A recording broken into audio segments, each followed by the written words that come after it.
This is Empty the Bench with Tom Albano.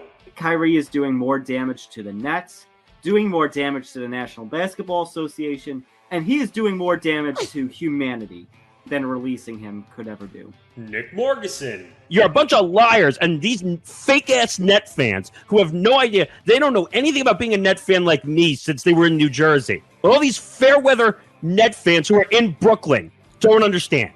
And Nick Fodera. So it's pretty obvious he's very susceptible to misinformation and the white nationalist quote unquote conspiracy theory rabbit hole. Empty the Bench starts now. He's lost his nuts. He has no cojones.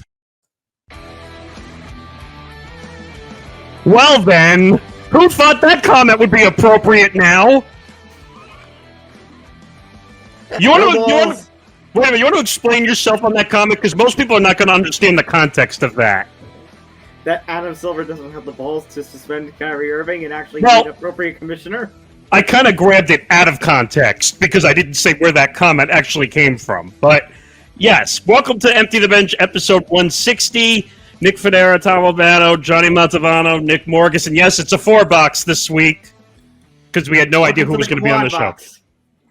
Yes, we're a dumbed-down version of Red Zone. Except we can talk back to you, so it's better. But make sure you follow the show on social media at ETB Sports across all social media platforms, Facebook, Twitter, and Instagram. Also, make sure you subscribe to the Empty the Bench Podcast Network, youtube.com/ETB Network, and also follow the ETB Network on social media, Facebook, Instagram, Twitter, and TikTok. Okay, I can breathe now. So, we have a lot to get to for this show. Yes, unfortunately, Kyrie Irving is back in the news for our part 2. We all know Nick Fodera is happy about that. Adam Silver's statements on Kyrie Irving. Wait, he actually made a statement? Yes, he did. We will get to it. Also, more NBA controversy. Did a referee say something vulgar to an NBA player? I'm not surprised, but I think it did happen. Also, we'll get to the World Series. Wait, the World Series happened? That's a thing? You wouldn't have known it with how much the NBA has been crazy. True. Also, is Dan Snyder going to be selling the Commanders? One can hope, can't one? Also, an NHL story in the headline. Wait, stop the presses.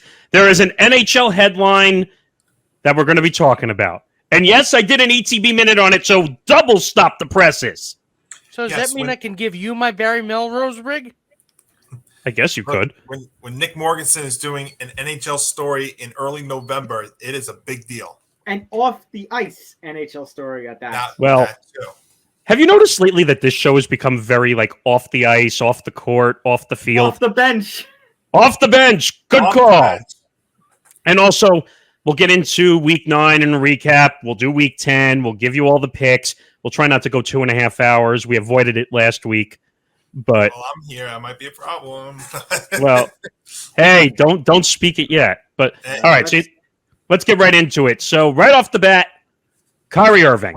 Yes, unfortunately, we got to start here again. Kyrie Irving. When we last left you, Kyrie Irving was spewing anti-Semitic garbage on Twitter and on Instagram, and now it's come back to bite him because he's been suspended. Well, as Nick and I said it on BTB. Up to 5 games, which basically means it could be 1, but it's really been 5. And he's now been given a list of 6 items, like the 10 Commandments, but really the 6 Commandments. The 6 Commandments of, was it really, it's not even Silver's 6 Commandments. It's Josiah's 6 Commandments. Right, because Adam Silver is a worm, like I said last week, and is not willing to deal out punishment to everybody like the commissioner is supposed to. Hi, Roger Goodell. Well, does a worm have balls? No. No, technically yes. Yes. That was a good point. That's why I put that in the intro, because he has no balls, no cojones. But we have a lot to get into on this story. We'll get into the list that Sham Charania did. And also, Nike suspends the shoe deal. I think the Kyrie 8 was supposed to come out. 8. Kyrie 8s are not going to be hitting the market anytime soon. Who knew Kyrie had 8 versions of his shoes? But Shows you how much I know.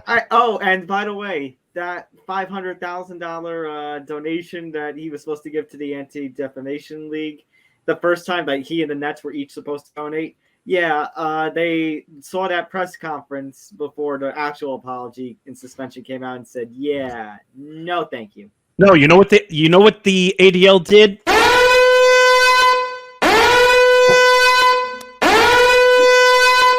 Wait, why? Why are we using this sound already? No, I'm saying they sounded the alarms because they didn't want the money. All right, let's start with Kyrie Irving being suspended by the Nets. This is where, gentlemen, I have to give Joe Tsai all the credit in the world. I think I even mentioned this last week, talking about how going back to last WNBA season when he purchased that plane for the Liberty and actually got in trouble with the WNBA commissioner Kathy Engelberg. Engelberg. Joe Tsai is not a guy who will take any shit. Joe Tsai is not the guy who will hear any of this. Joe Tsai, and I think this even stretches to Sean Marks. Did I say last week I even feel bad for Sean Marks in this situation? Well, I started to break it down, and then you were saying you felt bad for Tsai. I felt bad for Sean Marks because Sean Marks is the one who has his name being put up in the spotlight. Well, because KD wanted him fired after last season, but two, if KD and Kyrie were not signed in that 2019 offseason, I guarantee you Sean Marks is not a Nets general manager right now. But that's any NBA organization. Look at what happened with the Heat. The Heat were so desperate to win a championship. What did they go out and do? They signed LeBron. They signed Chris Bosh, which, by the way, just ended his own ridiculous Bobby Bonilla contract. Yeah. And then you had the Celtics, who they had Rondo, but then they brought in KG. Well, they had Pierce and Rondo. And then they brought in KG and they brought in Ray Allen. And then Ray Allen said, "Sayonara, I'm out of here." And years later, he said, "I hated the Celtics."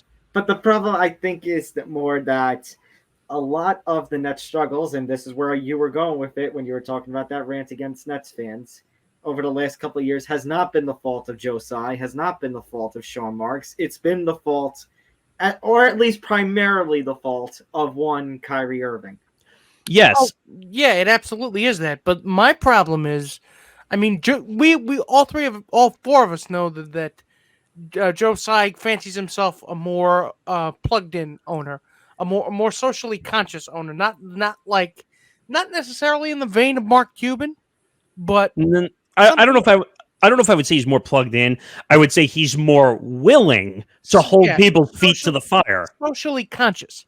However, I have a little bit of a hard time buying that when you knew what Kyrie Irving kind of is, because look at everything that he's spouted over the years. He thought the earth was flat, thought the vaccines were used to control people. But Nick, but he signed before COVID happened, before any of us even knew what COVID was. And actually, Johnny and I were talking about this on Game On last week, that people are jumping on this guy and saying, "Oh, we knew the whole time that he was going to be a basket case." You knew this in 2019? I mean, we knew it to a degree, not to the degree that he is now. Yeah, that's exactly it. I think you guys are all needing to meet at some point here halfway, because Kyrie, did he have baggage? He had baggage, but it was not anything like his now. Sorry, Johnny, but you also, going back to what I said about Marks, you weren't going to sign KD in 2019 if you didn't sign Kyrie. You had to get one, but the problem is, I mean, he's reached the end of the board in the conspiracy Candyland.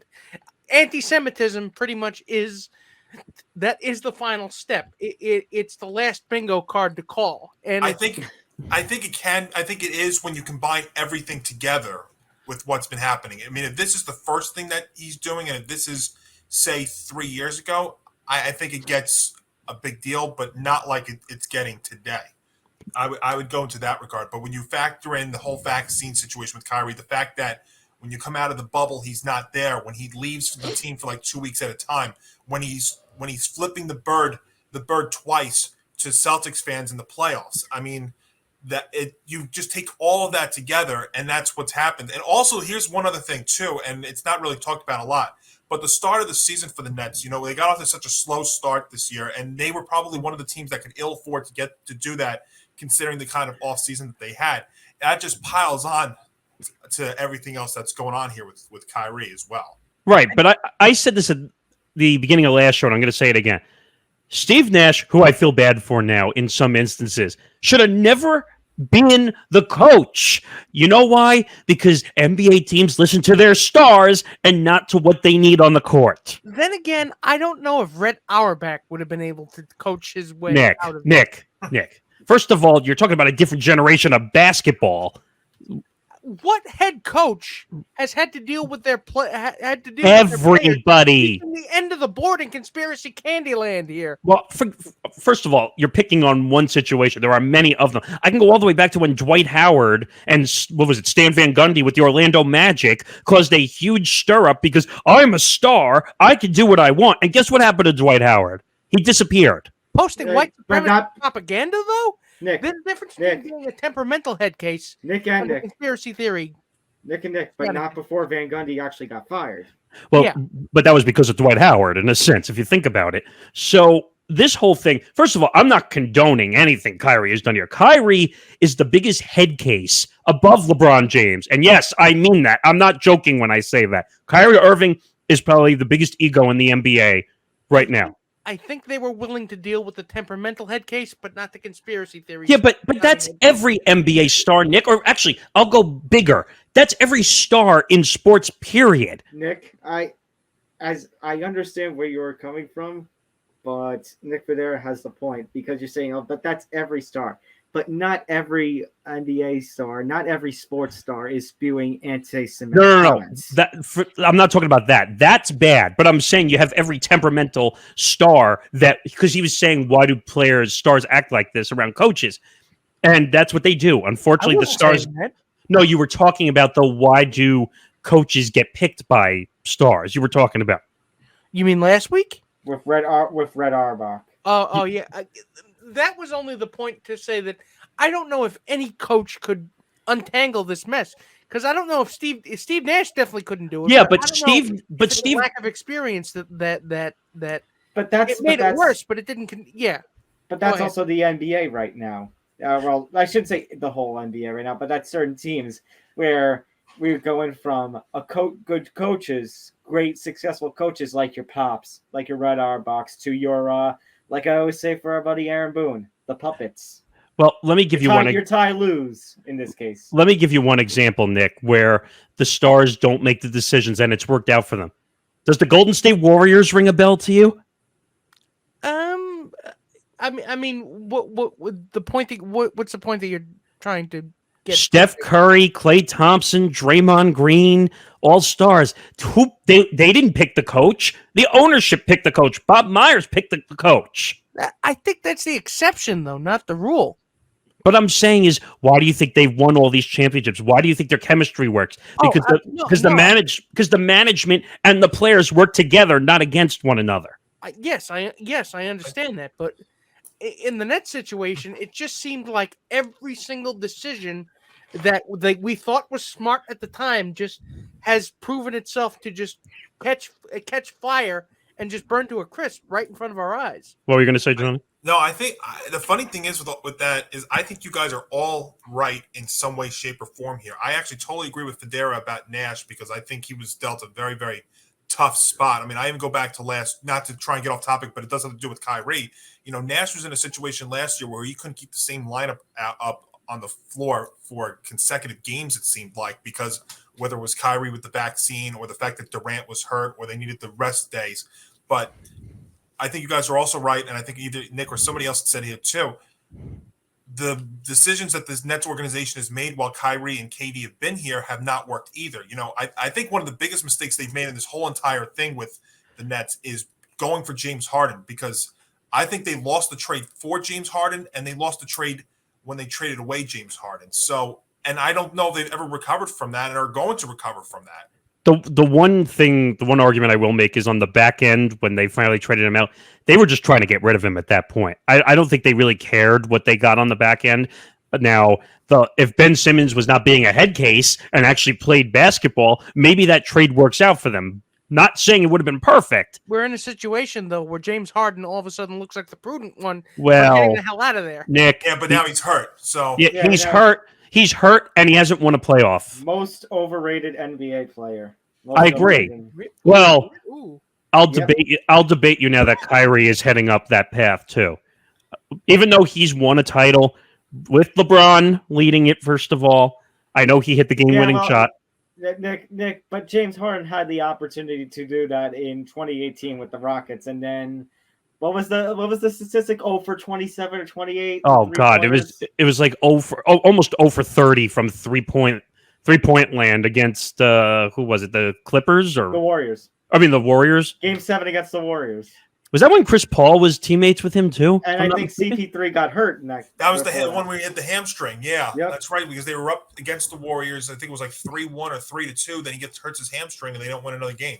The problem was with the Rockets of that year, and I know we're going back a ways, but the Rockets that year were 3-point happy. That was who they were that year, and that screwed them because when they went 0 for 27, they didn't know how to play pound the post. They didn't know how to do that. At this point, gentlemen, I feel like I must ask the question because it really is the 2-ton elephant in the room here. Mm-hmm. Is there a chance let's put a figure on it from 0% to 100%? What is the chance that Kyrie Irving ever suits up for the Nets again? He's going to. So shall we? I think we cannot do that until we bring up then. Oh, the list. Yeah, that's because I think if you look at the wording of the suspension, they were saying at least 5, if not more. I think you guys were saying up to 5. I thought it was at least 5. It was at least 5. Yes, it's at least 5. Okay, here's the list though. This is from Shams a couple of days ago. The Nets have delivered Kyrie Irving 6 items he must complete to return to team. First, apologize and condemn the movie. Second, a $500,000 donation to anti-hate causes. Third, sensitivity training. Fourth, anti-Semitic training. Fifth, meet with ADL and Jewish leaders. Sixth, meet with owner Josai to demonstrate understanding. Now doing that in 5 games. I'm sorry. Well, so I was looking at the list, okay, and I think I started to tell Nick about this, that when I look at this list, one, the apologizing and condemning of the movie, that's kind of a hearsay thing. So as long as he technically apologizes... Well, let me ask, does that statement he released where he apologized after he got suspended count? No, because the organization didn't take the money after it was offered. So that's another issue. So I'd say that he's going to run into a problem then when it comes to the meet with ADL and Jewish leaders one. Well, right. They reject the donation. One, the ADL leader said, fuck off until you make a legitimate apology. I'm sorry, but that's the truth here. So, he's technically, he could say he apologized, but his credibility is kind of in the toilet right now. Well, so they say, those leaders say he genuinely made an effort. Then you can say, yes, he genuinely made an effort. Here's the thing.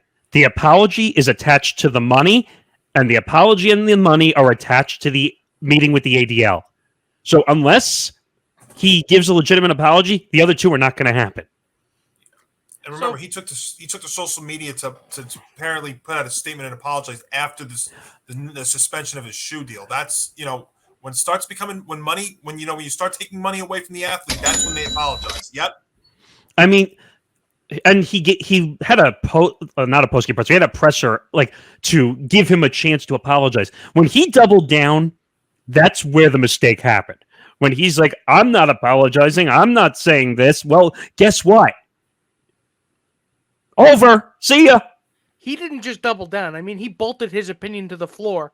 So it's like, and not even hurricane force winds, I think, could knock that down. So, I mean, we know that his return is predicated upon him doing these 6 things. However, are we skeptical that he will do these things? And let me go through the rest. So, sensitivity training. Now, here's the issue. I said this last week. I'll say it again. What does Kyrie Irving need to figure out first? I mean, that anti-Semitism is wrong. Well, okay, Kyrie Irving needs to realize that he has a what before he can get help.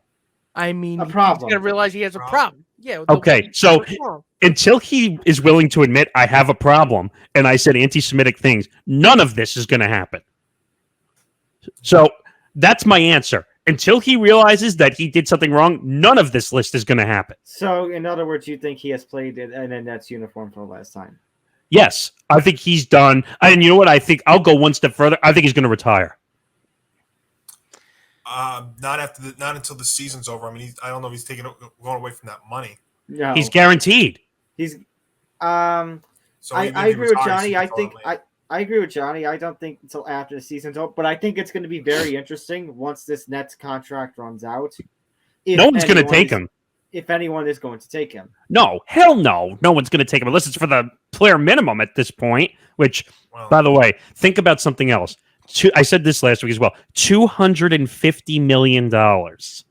Okay? That's what he's made in his career. Do you think he cares about sensitivity training and anti-Semitic training and all this other BS that goes on? The problem with that, Nick, is even the worst of people can go through sensitivity training and be cleared. I mean, just look over at the NFL and one Deshaun Watson. Well, no. I'm saying he's made $250 million in his career, so he doesn't care. He does care, though, when they suspend the shoe deal and he loses that money. That's when he started to. That's when he actually issued the statement. Right, because his PR people, and Nick is great at saying this every week, and I give him a lot of credit. When the PR comes out and says, "Uh-oh, apologize, ring the bell, alerts, you might want to apologize." His PR firm is probably sweating buckets right now. Yeah, they're probably saying, "You idiot, what'd you do?" I'll tell you whose PR firm should also be sweating too is the NBA's, because how terrible have they been in all this. I mean, first of all, once again, and Morgasen, I think you and I had said this at the exact same time. Here's another example of the league where the team has to take the lead in all of this.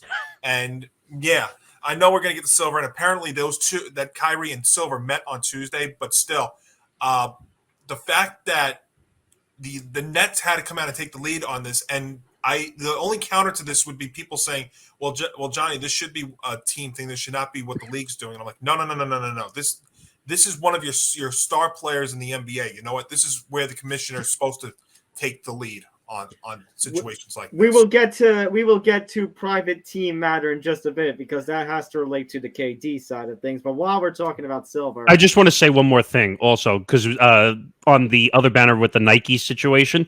So Nike put out a statement saying, at Nike, this is a direct quote from Nike. At Nike, we believe there is no place for hate speech, and we condemn any form of anti-Semitism. We are deeply saddened and disappointed by the situation and its impact on everyone. You know, this is what they've been asking Kyrie, to use the word condemn. As long as you condemn your statements, we'll let it go. Maybe condemn is too much of an SAT word for Kyrie. Well, or it's like, with anybody, sorry or a yes or no question, they seem to be the hardest things for anybody to do, right? No, yeah. Well, no, because if you ask him to condemn it, he'll just come out and say you're dehumanizing him. Well, yeah. They gave him they gave him a landing strip. I think it was about 20 miles long, and he still manages to crash the fucking plane. I'll give you one better. He took the rope so deep he choked himself, and he managed to still screw it up. I mean, they gave him rope, but apparently he didn't even he threw a lariat with it. I mean, Jesus Christ! I mean, oh God! All right, let's go to the Adam Silver statement. Yeah. Instructions too confusing for Kyrie, I guess. But I guess the instructions are too confusing for Adam Silver too. What the? I mean, Jesus. How are you this bad as a commissioner? It's hilarious. Wait, I'll tell you how. Oh, the failure! All right. The pertinent question is, what the fuck happened to Adam Silver? No, it's actually a good question. All right, here's the statement. I'll read it. Kyrie Irving made a reckless decision to post a link to a film containing deeply offensive anti-Semitic material. While we appreciate the fact that he agreed to work with the Brooklyn Nets and the Anti-Defamation League to combat anti-Semitism and other forms of discrimination, I am disappointed that he has not offered an unqualified apology and more specifically denounced the vile and harmful content contained in the film he chose to publicize. I will be meeting with Kyrie in person in the next week to discuss the situation, as has supposedly happened on Tuesday. All right, let's get our betting discs out. What do you think the over under on the meeting is? 20 minutes? Over 20 minutes? Under? Well, it happened already, but I think it happened in maybe 10 minutes.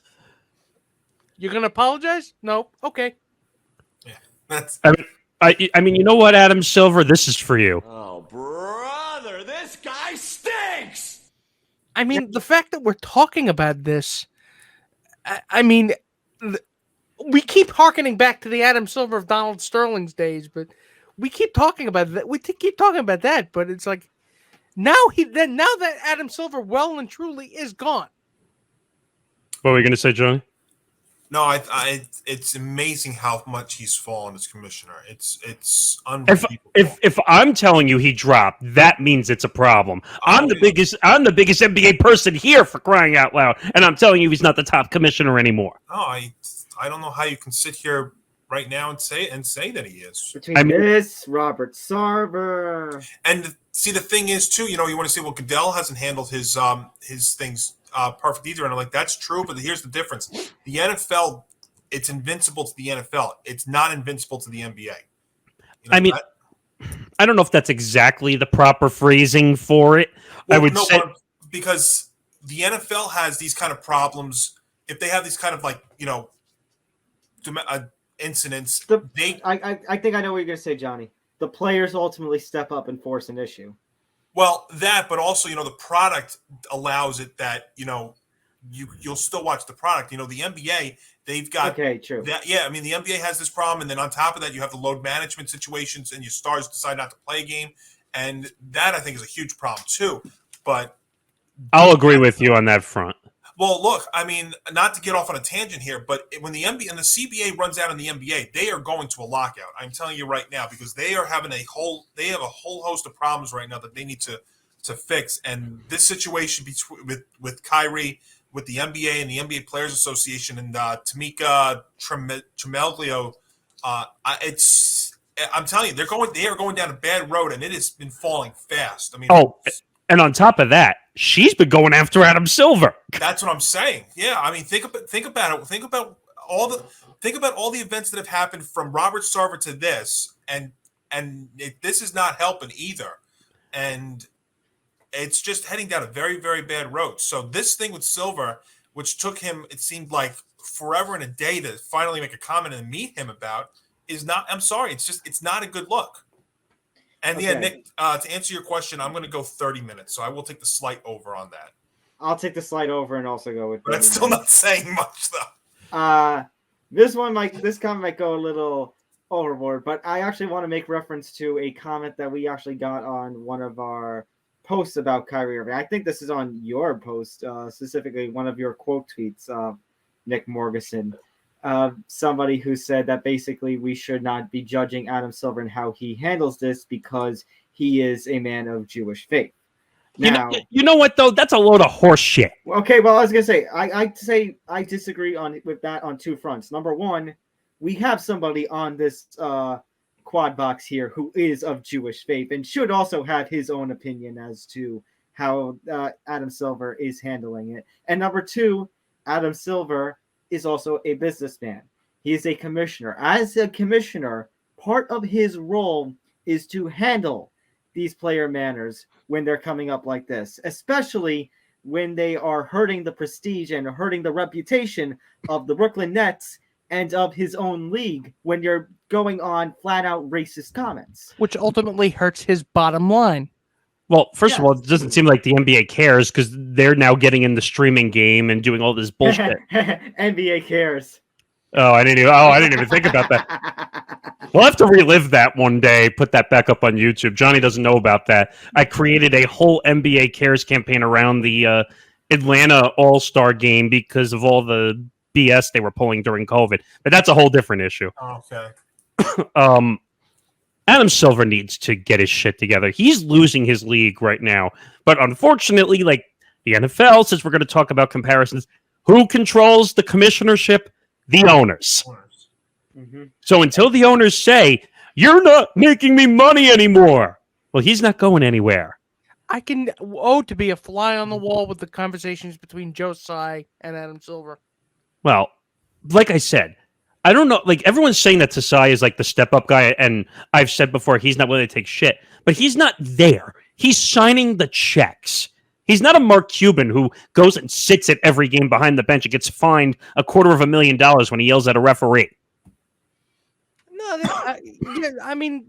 that's a fair point, but still, I mean, I have to imagine that Joe has at least talked to him about. Oh, sure, and the commissioner talks to all the owners around the league.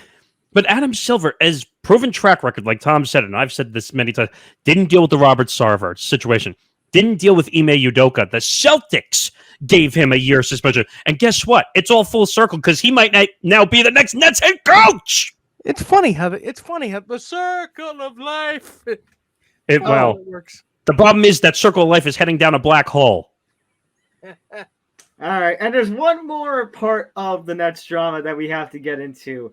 And that's KD. So KD has decided to open his mouth and basically said that he felt like that the Nets should have just kept playing and tried to keep the situation, as an organization internally, like a little hush hush under the rug. It's funny how he's saying this and not immediately adding as a caveat. And I told Kyrie this too. Well, wait a minute. And this is ironic coming from the same player who wanted Steve Nash fired, wanted Sean Marks fired, demanded Joe Tsai trade him in the offseason, said, I don't want to be here. Are you kidding me?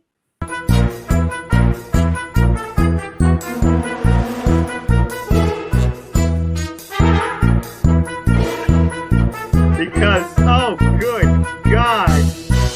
Nick Morgasen, what is going on with your team? Because there is drama on all sides of the ball.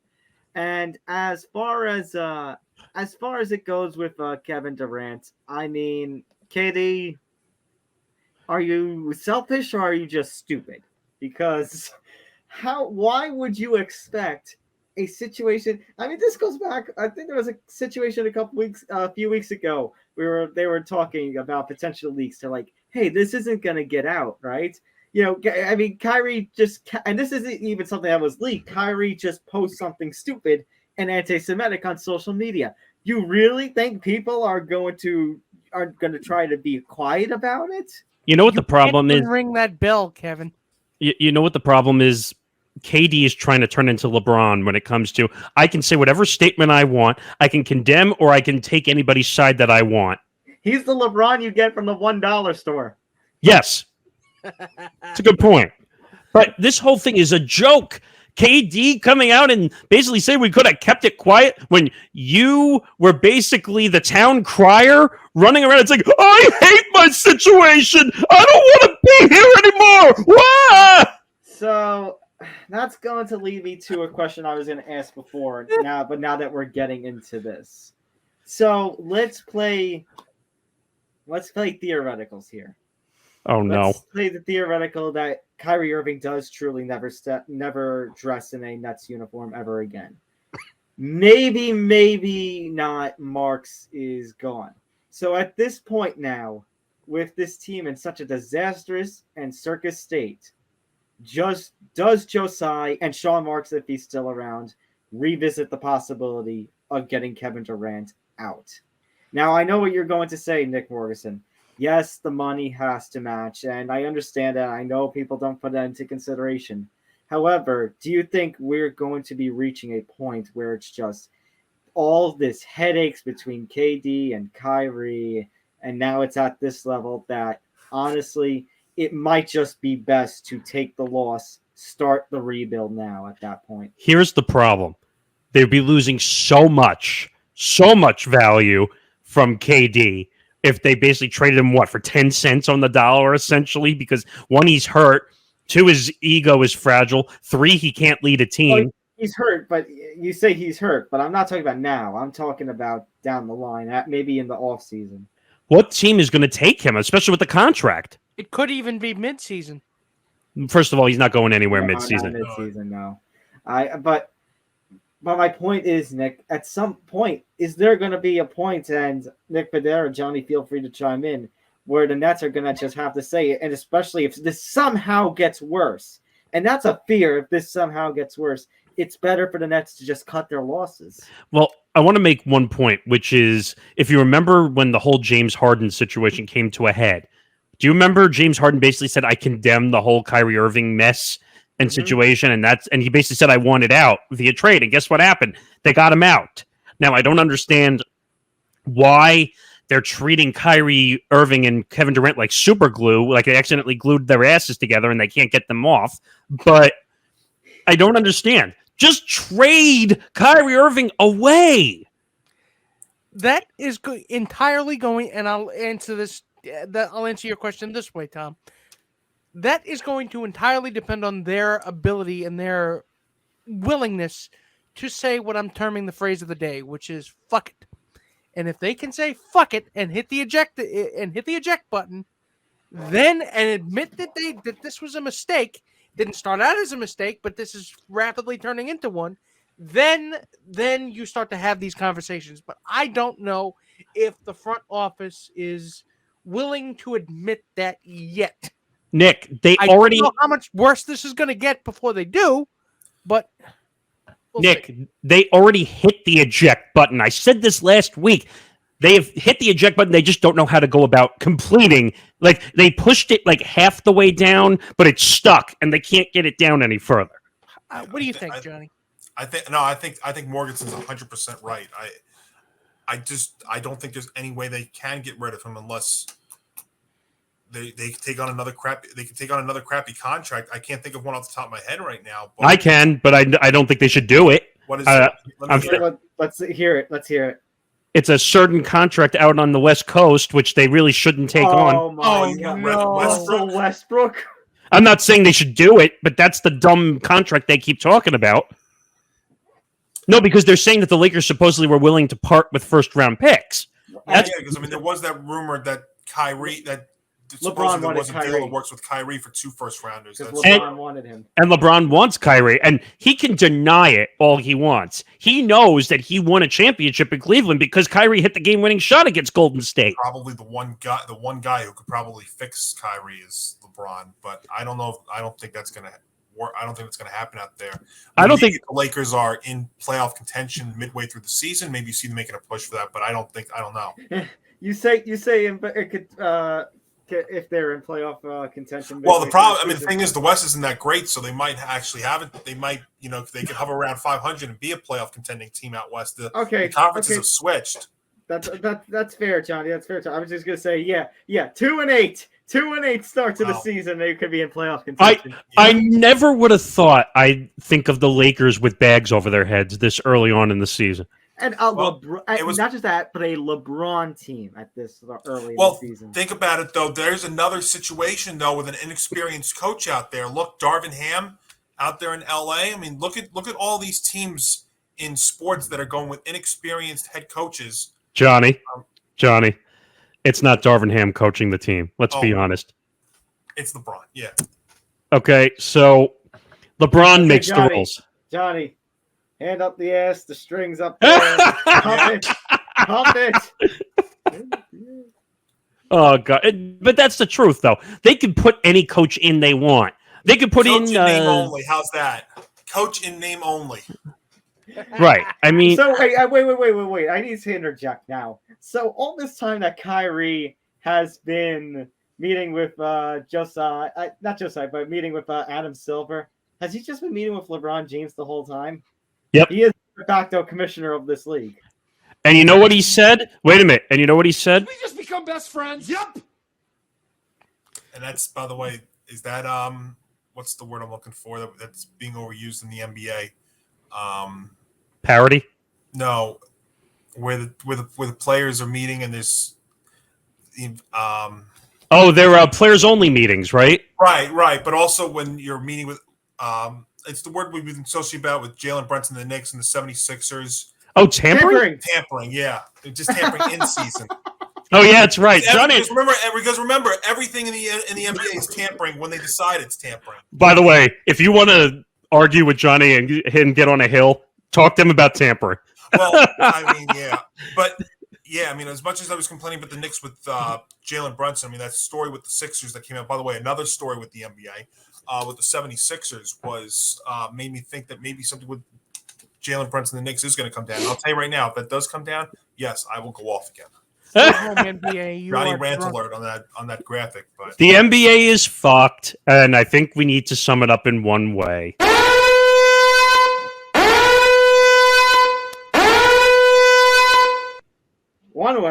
One way. I'll give you a second way.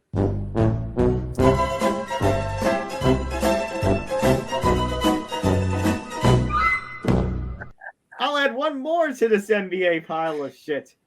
Oh, yeah, that's right. Spencer Dinwiddie and an NBA referee named Tony Brothers. So apparently there was this alleged confrontation a couple of games ago in which apparently Dinwiddie is accusing Brothers of saying some vulgar remarks to him. Yeah, and if this is true, the NBA has more problems on their hands. I mean, I've always thought that the NBA referees do say some weird, vulgar shit when nobody's looking. Because everybody likes to think of the referees as the impartial judges, the sentinels of everything that is good and pure about the NBA. But I bet dollars to donuts that somebody has said to a player, "I will get in a time machine and skull fuck your past self if you don't shut the fuck up." Oh, Jesus. Oh, God. I don't know how to follow that, but if this is true, then Tony Brothers has to be suspended. Watch out, and watch out if Silver not make any remark on this either. Well, what did he say? Trust the league. No, NBA, nothing but assholes. I'll just keep saying it. What did he say? Nah, it's not worth it. It's pretty bad. Yeah. Okay. All right. No. Let's see. It doesn't have any vulgar racist terms. I'll say that. Yeah. So maybe he does use profanities, but I don't know. I think some of the words were bitch ass motherfucker. Were some of the words uttered?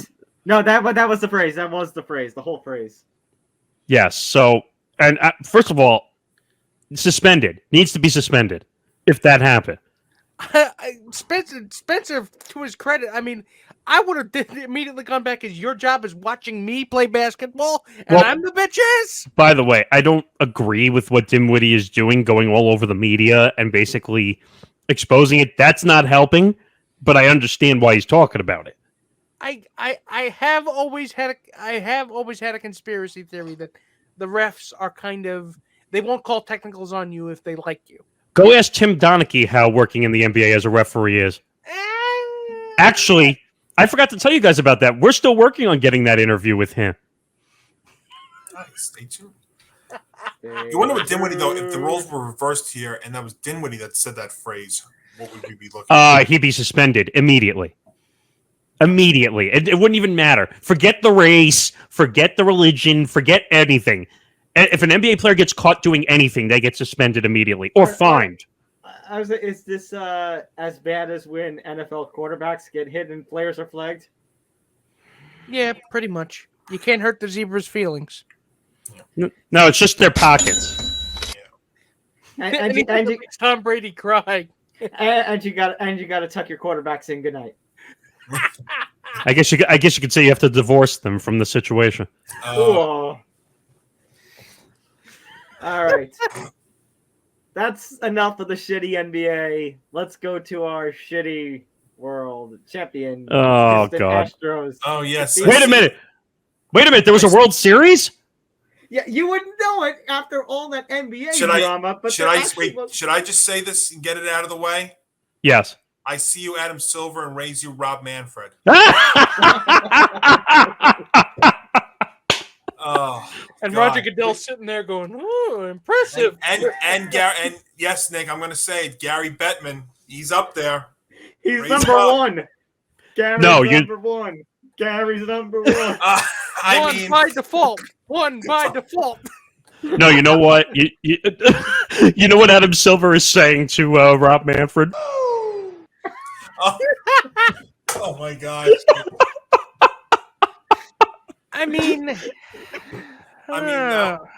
I mean, just messed with the season, and I'll tell you, I mean, it's going to be very, very close, man. Look, Wait a minute. I need to put a timetable on something for this episode, Tom, and follow with me. How long do you think it's going to take for Nick to start talking about cheating in this World Series? Time's up.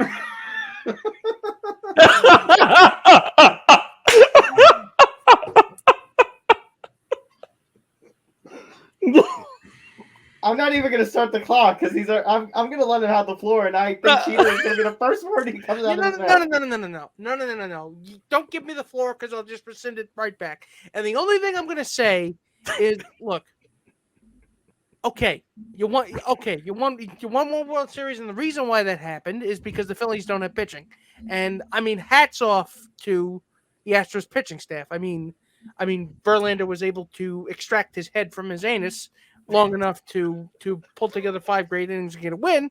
Christian Javier was brilliant, and so was Framber Valdez. I mean, combined no hitter for Christ's sake. So credit where credit is due, coming from the saltiest person on planet Earth right now. But the list of people that I'm happy for, or gracious about, starts and ends with one Dusty Baker. He's the only person who deserves it. I'll give one to Trey Mancini as well. Yeah. Trey Mancini as well. Sorry, I forgot about Trey Mancini. I made that mistake too, so I give two. And by the way, who was the name of the player that won the MVP in both the LCS and the World Series? Jeremy Pena. Who, by the way, came out of their farm system. By the way, you need to admit this, Nick, too. The Astros probably are one of the best at farm system yes, management. I absolutely agree. Why are you trying to tweak me? What are you, a secret Mets fan? What the fuck? Secret Mets fan? No. I mean, we do have footage of you and the Mets. By the way, SNY app, screw you. Look, Yankees this is my fans for Zapruder Mets. film. I'm going to keep looking at that piece of footage, and you know what? Every time he tweaks me, put it up on the screen. Yankees fans for Mets. It's too bad I destroyed it. Still, it was pitching that won this World Series because you shut that offense down. I mean, the minute there was a combined no-hitter, you kind of had a feeling that this series was kind of over. I'll give you one thing. Jose Altuve hit like shit in this whole playoffs. So did Alvarez, discounting that last game. And where was Bregman? Bregman was nowhere to be found. This was pretty much Jeremy Pena's coming out party. Well, Altuve's World Series numbers were 8. I think he went 8 for 26 in the World Series. I mean, but the prior rounds, that's what made the Yankee series so rough. But I mean, if you look at the postseason in general for the Astros, I mean, not only is it the starting pitch, not only is it the bullpen, but it's the Jeremy Pena's, the Chas McCormick's, the Alvarez's. I mean, I know Altuve had a very good World Series, but that's what's amazing. And think about it, just comparing the 2017 team to this team for just 1 second. This team does not have Carlos Correa, and they replaced him with Jeremy Pena. I think that's what Morgasen was going at here. They don't have George Springer, and who's out there in center in 2022? Chas McCormick, and all he does is make an outstanding catch in, I think it was Game 5 in Philadelphia. Philadelphia, that goes down as probably one of the best catches in World Series history. It was that. That was a game-saving catch. I mean, I would say World Series saving catch if you think about it. And it's fucking sickening, is what it is. I knew it. See, I knew it. First of all, no. Don't begrudge me being salty because that's my God-given right. That's my God-given right. That's my God-given right as a Yankee fan. Well, wait a minute. Time out. So you're saying you're not going to give the Astros the credit for winning the World Series? I'll give Dusty Baker, Trey Mancini, and Framber Valdez and Nick. Javier that credit. Nick, there's a phrase you use constantly. One a team does not make. I don't give a fuck. You see, I understand everything. Tom, what did I tell you? Yeah. Well, here's why Johnny raised you ran Rob Manfred, because imagine how different this outlook is if you actually took responsibility for people cheating. But you know what? I guess cheating is just all surrounding MLB at this All right, point. but we're going to go back to cheating from 2017. When do we let it go? No, but you know what? We had in 2017. We had it in the late 90s into the 2000s, but MLB turns a blind eye to everything. So by the way, we say we're saying that we're supposed to be the most pure form of sports, but I need to make one more point, though. I need to make one more point because, and I started saying this to Nick in the chat. You do know the Yankees were caught cheating also, right? Right. But then they stopped. No, Nick, it doesn't work that way. Were the Yankees caught cheating? Yes or no? Oh, you're a closet fucking Met fan, so stop saying that. No, I'm asking you a question though. Is it true or not? No, it's not true. It was not on the scale of what the Astros did. Did they use Apple Watches to cheat? It was not on the scale of what the Astros did. I'm not saying it wasn't on the scale. Wait. Cheating is cheating. I mean, cheating is cheating. Thank you. So the Yankees were technically as bad as the Astros were. They both cheated. Don't give me that bull crap. And the Red Sox cheated too. Don't a bunch of teams have cheated. Crap. I tried. I realize that this is completely illogical coming from me. I get it, but you know what? This just the seething hatred that I have for this team. It just any logic. But Nick, the fault is on the Yankees. They blew it. They blew Absolutely. their best shot. The Astros are not invincible. The one thing I will say is, though, the rain delays and the way the days were done throughout the playoffs, that's a Rob Manfred MLB issue, the way they set that up. That might have affected the way the series were done if they actually played the games properly.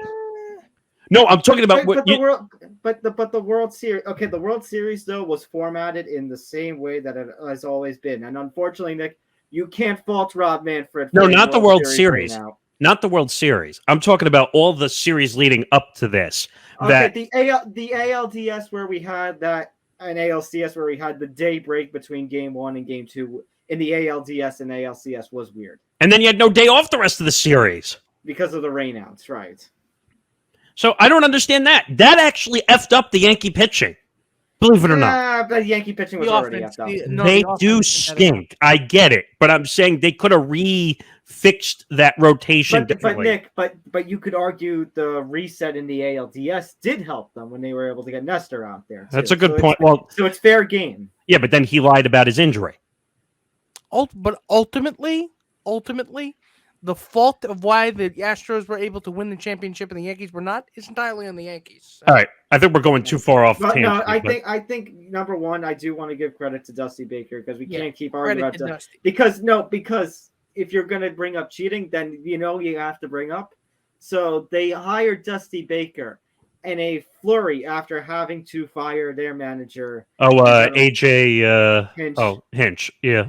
And in the whole, fallout of everything. He was a scapegoat, essentially. He was, right. Well, and they bring Dusty Baker in to bring in that old school mentality managers say that we're doing things right. And Dusty, rather than going into retirement after that 2020 season, stays with them. He gets to 2 World Series and wins 1. And he finally, after 20 years, wins 1. He won 1 as a player back in the 81 World Series. The Dodgers, yeah. But still, that is a phenomenal achievement by Dusty. And you have to at least tip your hat off some to the Phillies. Who would have thought the number 6 seed, they would not have been in the playoffs last year, and they end up winning an NL pennant. Do I have to go? If anything, it is that the expansion of the playoffs did exactly what Manfred wanted it to do. Don't say that. Now he's going to expand it to 16 teams. He's gonna expand it to all 32 teams while we're at it. You know what? 30 teams. No, 30 teams, and now we get MLB expansion. Now we're gonna add 2 teams. Oh yeah, that's right, 30. But my point is the other statistic that was incredible about the Phillies also changing their manager almost at the halfway point and then getting to a World Series. Oh, that's right, not even a halfway point. They had an under 500 record. Yeah. Robbie Thompson is your NL Manager of the Year, as far as I'm concerned. They already signed him to a 3-year contract already. I don't think he's gonna win Manager of the Year. I mean, he should. He's not winning it over Buck Showalter. I'm sorry. What Showalter did. Come on. Yeah, you got to be fair. What Showalter did there in Queens was amazing, but that doesn't look what the Phillies have done here. 80, like you said, 87 wins. I mean, they actually won. They were actually pretty competitive in this World Series. And remember, they scored 5 runs on Verlander in Game 1. They had the 5 home runs in Game 3. Yeah. And so I mean, it wasn't like the Astros just ran roughshod over them. I mean, the Phillies did give them a good run for their money. Also, Morgasen, remember, regular season. You can't count any of the playoff stuff for Manager of the Year. Well, I mean, I would say the Philly run. I would say the Philly run in the second half was more impressive than the way the Mets played in the second half. I mean, it was really like more like the last like month and a half, because you also remember too they were without Bryce Harper for a while there. I mean, it doesn't Also, just because Bryce I don't think Harper he's going to manage a year doesn't mean it doesn't take anything away from how Right. great it was for the Phillies side. Also, Bryce Harper, I know he's not eligible for any because he technically was on a member of the losing team, and this award doesn't exactly exist, but MVP for the playoffs, of the whole playoffs, Bryce Harper. Oh, God. Yeah, M. Schwarber, you can give it to a few guys there. But, I mean, considering what they have there, and, there was a lot of concerns about their pitching, and their pitching actually wasn't that bad, even in that bullpen. So, I mean... By the way, I'm glad you brought up MVP because, again, I so want to go after the LA Times again on social media because the LA Times is trying to prove again that they think Shohei Ohtani is the MVP over Aaron Judge. They did. I saw the nominees come out for both leagues. I'm actually not that he would have won it, but I was surprised that Jose Ramirez was not a finalist with Judge and I'll give you the other name, and Nick's going to lose his mind. But Yordan Alvarez is in the final three for MVP. Over Jose Ramirez? Yeah, Ramirez didn't even make the final three. I was shocked over that. So it was Judge, Yordan Alvarez, and who was the other one? Ohtani. And by the way, it's not even close in my book. Now, are you good old baseball writers of America? Well, let me ask you this though: you want to? Is anything less than unanimous going to piss you off? Yes. No, okay, then you're going to be pissed off then because it's not going to be unanimous. It's going to be about 95-5, probably. Remember, this is the same group. I know technically they change year after year. People die off and such, but this is the same group of people who did not make Ken Griffey Jr. a unanimous Hall of Famer. These are the same group of people who did not make Derek Jeter a unanimous Hall of Famer. Let me clarify something. Because again, no vote is. It's hard to be unanimous on something. Jeter even lost one vote. I know, but Nick, that goes to my point. The baseball writers of America are where you go to expect to be disappointed. Well, okay, and that's a good point. Well, I guess I would say if I saw it be close to a 50-50, that's when I would get annoyed. Yeah, I don't think it'll be. These are the same people who put David Ortiz in, but not A-Rod, Clemens, and any of them. Well, you know why David got in? Because, again, he's a man of the people, and A-Rod is not. He was still named in the Mitchell report. Yeah. It's still hypocritical. No. I'm not disagreeing with you, but David gets along with the media. He's in the media. So is A-Rod, but everyone hates A-Rod. No, can you think of someone that really hates David Ortiz? Except Yankee fans. Fans, yeah. Except Yankee fans. I don't hate him anymore. Honestly, I don't. Because he's funny on Fox when he does the playoff game. Which I agree, but then put A-Rod and Clemens and Bonds all in. Well, wait a minute. Did you see the new vote that came out that Clemens and Bonds, they're all in the other ballot? I think it's the other committee now, yeah. Which I don't think they're not going to get in on that either. No, I actually think it's tougher. I've heard. I think Tim Kirchin, the Hall of Fame guy, it's tougher to get in on said that. It's actually even tougher to get in on that ballot than that committee than it is the regular committee. Those guys are tougher. Absolutely, and that's what it should be. But just to wrap up the whole World Series thing, I mean, look, I can't stand the Astros more than anybody. I think this team's different, and if anything, the thing that's really scary is that this team was actually better than the teams in the past, and that's really something to keep an eye on. And if you're a Yankee fan, you go into this offseason wondering how you can try and get over these Astros. They got a lot of work to do. If the Yankees go about this offseason wrong, you're going to hear a few words that I even said last year, and you're going to become very familiar with them here in New York. Rebuild? No. Well, yeah, that depends on the direction you want to go, but good. A good team. You are not the great team. I forgot if Johnny and I talked about it on an episode. There is a chance the Who's Your Daddy chance will be well-deserved at this point. Or it might have been Johnny and Hank who talked about it on Game On, where you said it might not be the worst thing in the world if Aaron Judge walks away due to his age and money. Well, Hank had said that on Tuesday's show that he was talking about Judge leaving. That it wouldn't be the worst thing in the world. Okay, but then again, if we're going to go back to some recent comments from Boone and Cashman, it's like, and now they said, Donaldson's going to be the third baseman, which no surprise because of that stupid contract. But now IKF has a good shot at being the starting shot. It's like, here we go. But first of all, I've come to learn that Cashman is probably the biggest idiot in all of the GMs out there. Just wait, hold on one second. Is Falefa under contract for next year? Yes. Arbitration He has an eligible. option. Oh, he's got I arbitration. Arbitration eligible. The last one year thing I would say arbitration. real quick about what those comments from Cashman on Tuesday is that he's basically telling you that it's going to be a young guy at shortstop next year. And you know what? I have to say this, and I might take some heat for saying this. If you were the Yankees, you better have a young guy at shortstop, because for not getting any of those big guys last year, basically is telling me that you have to have a young guy there next year. So, Okay, but here's the problem. Peraza. But wait a minute. Here's your problem, though. So you bring back Donaldson. IKF is technically a third baseman. And if you're going to bring up Volpe or Peraza, you have a logjam, like Tom has been saying. well, if you don't think about it, though, if Rizzo doesn't come back, then what you're going to have to do is either shift LeMahieu to first base, keep Torres at second, or trade Torres, and then you have to move some other guys around. Look, I mean, you were so desperate to get rid of Gary Sanchez that in some ways you actually brought somebody back who was worse than Gary Sanchez. Johnny, I've said it. I've said where I've said control sometimes hurts this team, and the long leash that they give. And here's the biggest example: Gary Sanchez to this day is still hurting this team. Yeah. It's gotten so bad where I really wish this Mountain Dew can was full of bourbon too. What about Gio? I love Gio. And Gio was better than Donaldson in a lot of categories last year. A lot. Strangely, not defensively, but you know what? I'll take the bet. Right, they're not defensively. I'm just saying, if the Yankees go about this next offseason like they did last offseason, if you think it's bad now, in comparison to the Astros, it's about to get worse. Goody gumdrops. I'm just going to warn you, Nick, and you're not going to be happy as a Yankee fan and any other Yankee fan out there, that they're not going to spend the money. So if you think that they're going to go out there and spend $500 million like they did back in 2008, it's not going to happen. You think this is happiness? This is not happiness. No. I'm just telling you, they're not going to go out and do what they did. It's not happiness, Nick. It's harsh reality. Yes. One last thing I'll say with this about the money angle to this is, and Hank and I both said this on our show on Tuesday, if you're willing to spend the money on Aaron Judge, then you're going to have to bear with the fact that you're going to have to eat a lot of money at the end of the contract. And you know what? I don't think the Yankees are willing to do that anymore. Tom said that. Because they've got guys on the team that they're going to be doing that with already. And this is a different regime. I'm sorry. It's different. Times have changed. Johnny, I absolutely understand.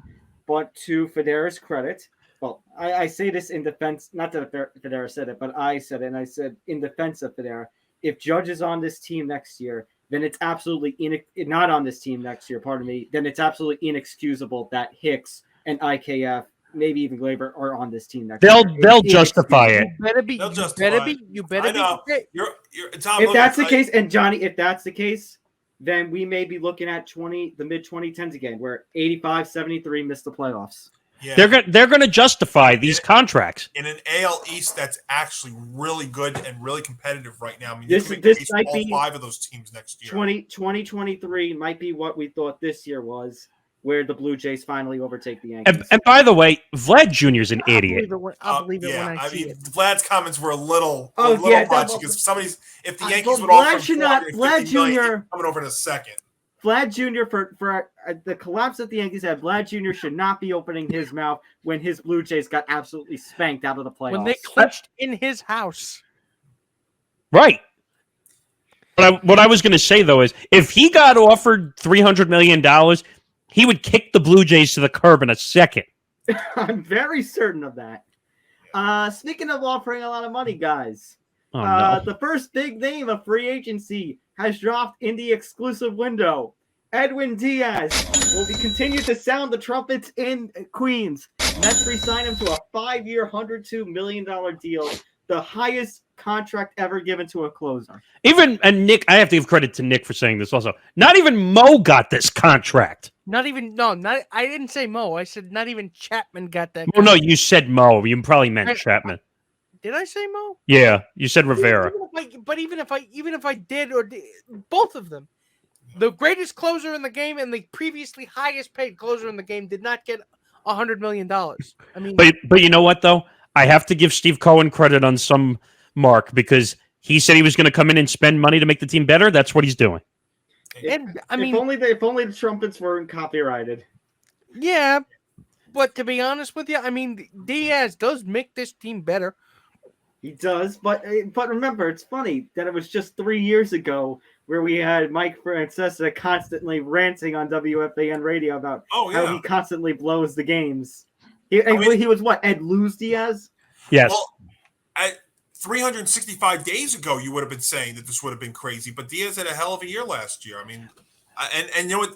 I think this was absolutely the move the Mets needed to make first, because obviously, starting pitching needs to get done too, and some parts of the lineup. But I mean, you need to shore up your back end of that bullpen, and this is a very, very good start. So I give Cohen a lot of credit. And yeah, I mean, maybe it's a contract you worry about down the road, but I mean, look, after the year that Diaz had last year, the year that he had before he came over to Queens, I mean, look, he's definitely, I've never seen a guy do a 360 turnaround like Diaz had in 1 year, and it was amazing. I mean, the one thing I will say that's a risk with the closer, and I think either Johnny or Hank said it on Game On, was on a 5-year contract, when a closer comes in either every day or every other day, what's going to happen when you throw 98, 99? Your arm is going to wear out. You're going to wear out, and then you're not the closer you once were anymore. Yeah, and you know what? Closers and bullpens in general change year to year. You don't know year to year. Who would you say? Hi, Chappie. Oh, yeah. Well, Chapman also has an ego problem. The arm problems came first. Well, no. Wait a minute. He's got an ego problem. He's got a domestic abuse problem. The problems just add up. Tattoo problem, which gave him an infection. And then he decided to just go AWOL and go to Miami, and that was it. 3 strikes, you're out at the old ball game. But I mean, this was actually critical, because the Mets are going to have some, just like the Yankees, they got some question marks too this offseason. We found out 3 of the starting pitchers opted out, are going to be free agents. We'll see if they bring any of them back. I mean, I'm calling it right now. DeGrom is going to get a 4 or 5 year Texas. You know what I've been saying. 4 or 5 years, a triple-digit offer from Texas to be the Rangers' ace. By the way, Yankee fans need to relax, because when they saw that tweet come out from Talking Yankees, which is John Boy's account that showed all the free agencies players electing for free agency. It's the start of free agency. Everyone needs to calm down. Everyone elects for free agency. Okay? Frenzy, year 2. So people need to relax. So, guys, we're going from 3 strikes you're out at the ball game to somebody who's had multiple strikes and is somehow still in the ball game until now. Oh no! Snyder might be in the process of finally selling the Commanders. So a few days ago, it was reported that Dan Snyder and his wife were hiring Bank of America, and there was a report that potentially they could be looking for suitors to sell the Commanders to. Now, we've heard a number of celebrity names being tossed around as potential new suitors for this team. Oh, I've heard many. Let's see. Kevin Durant wants to own a piece of the Commanders. Jay-Z and Jeff Bezos, which, by the way, I think is a conflict of interest, by the way, even though no one's willing to point that out. Of course, he's Jeff Bezos. Anybody points that out to him, they probably end up getting dumped into the trap door from a room full of alligators. You end up getting locked in an Amazon package. Exactly. Just be careful. It's like that SpongeBob scene. What? Hey, watch it. I can buy and sell you. Well, it's not that uncommon that you hear about athletes in another sport wanting to buy an interest in LeBron team. LeBron with Nesson. Patrick Mahomes has a stake in the Royals. So I mean, it's not really much of a surprise. I don't know if you have this in another banner, but I think it's kind of ironic that 2 stories break last Wednesday. Number one, this one from Forbes about the beginning of this process, and then we find out later on in the day last Wednesday from ESPN about the financial improprieties that the organization is under for like the second time. Yeah, I was wondering if that's some sort of coincidence, Tom, that this comes out that Dan Snyder's beginning this process, and then you hear the story that comes out from ESPN. Yeah, that's when I was doing my minute about that last week. I was going to say that, but I wanted to be a little bit clean. But you know what, though? Coincidence? I think not. I think not, exactly. I think are rooting for this so hard is because Dan Snyder has gotten up to all this unethical, improper shit. But wait a minute. I know, new owner could mean new life to a team, which could be devastating for, like our Giants and such. But I think it's just a matter of, guys, that Dan Snyder is just such a shithead that even his own owners don't like him. Wait a minute. So all this time, we've been hearing Dan Snyder say this. Why the fuck you lying? Why you always lying? Oh my God. Stop you fucking lying. So he's been saying that the whole time. But now he's selling the team. And like you both said, financial improprieties. So he's not. So maybe he is lying. So, Dan, why are you lying? You know what? He's taking command of the situation. Yeah, that's what it looks like. And when you can get $7 billion for an organization like the Commanders, I mean, that doesn't help. I mean, that kind of helps the cause too, right? I mean, because even though we're getting rid of him, they're giving him a $7 billion golden parachute. By the way, do you think that the Commanders are regretting having that take command be a hashtag for their team on Twitter? Nah, I think that at this point they're just living in the shitpost. It's like, yeah, can you post about us? We don't care if it's negative. Just post anything. Well, I mean, that reminds me back to the interview we did with what was it? Martin McNally was the guy's name, the one who held the licensee of the names, so that the trademark, the trademark guy, and he was like, "They're all going after me. They're being aggressive towards me because I own all the names." If that was just a funny.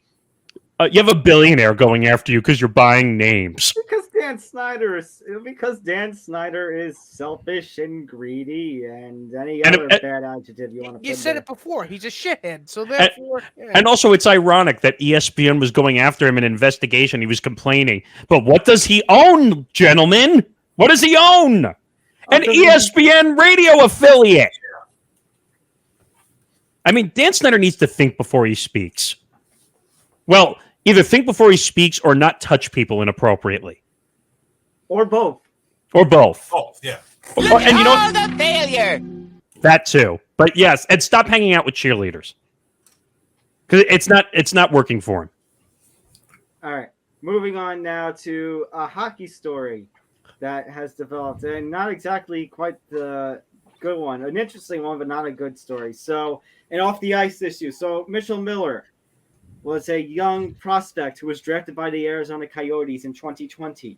However, the Coyotes waived his draft rights after being informed of a report in which Mitchell Miller and another person in their middle school days were arrested and charged as juvies for, let's say, assaulting and bullying a African-American mentally challenged youth who was basically I think it was their classmate.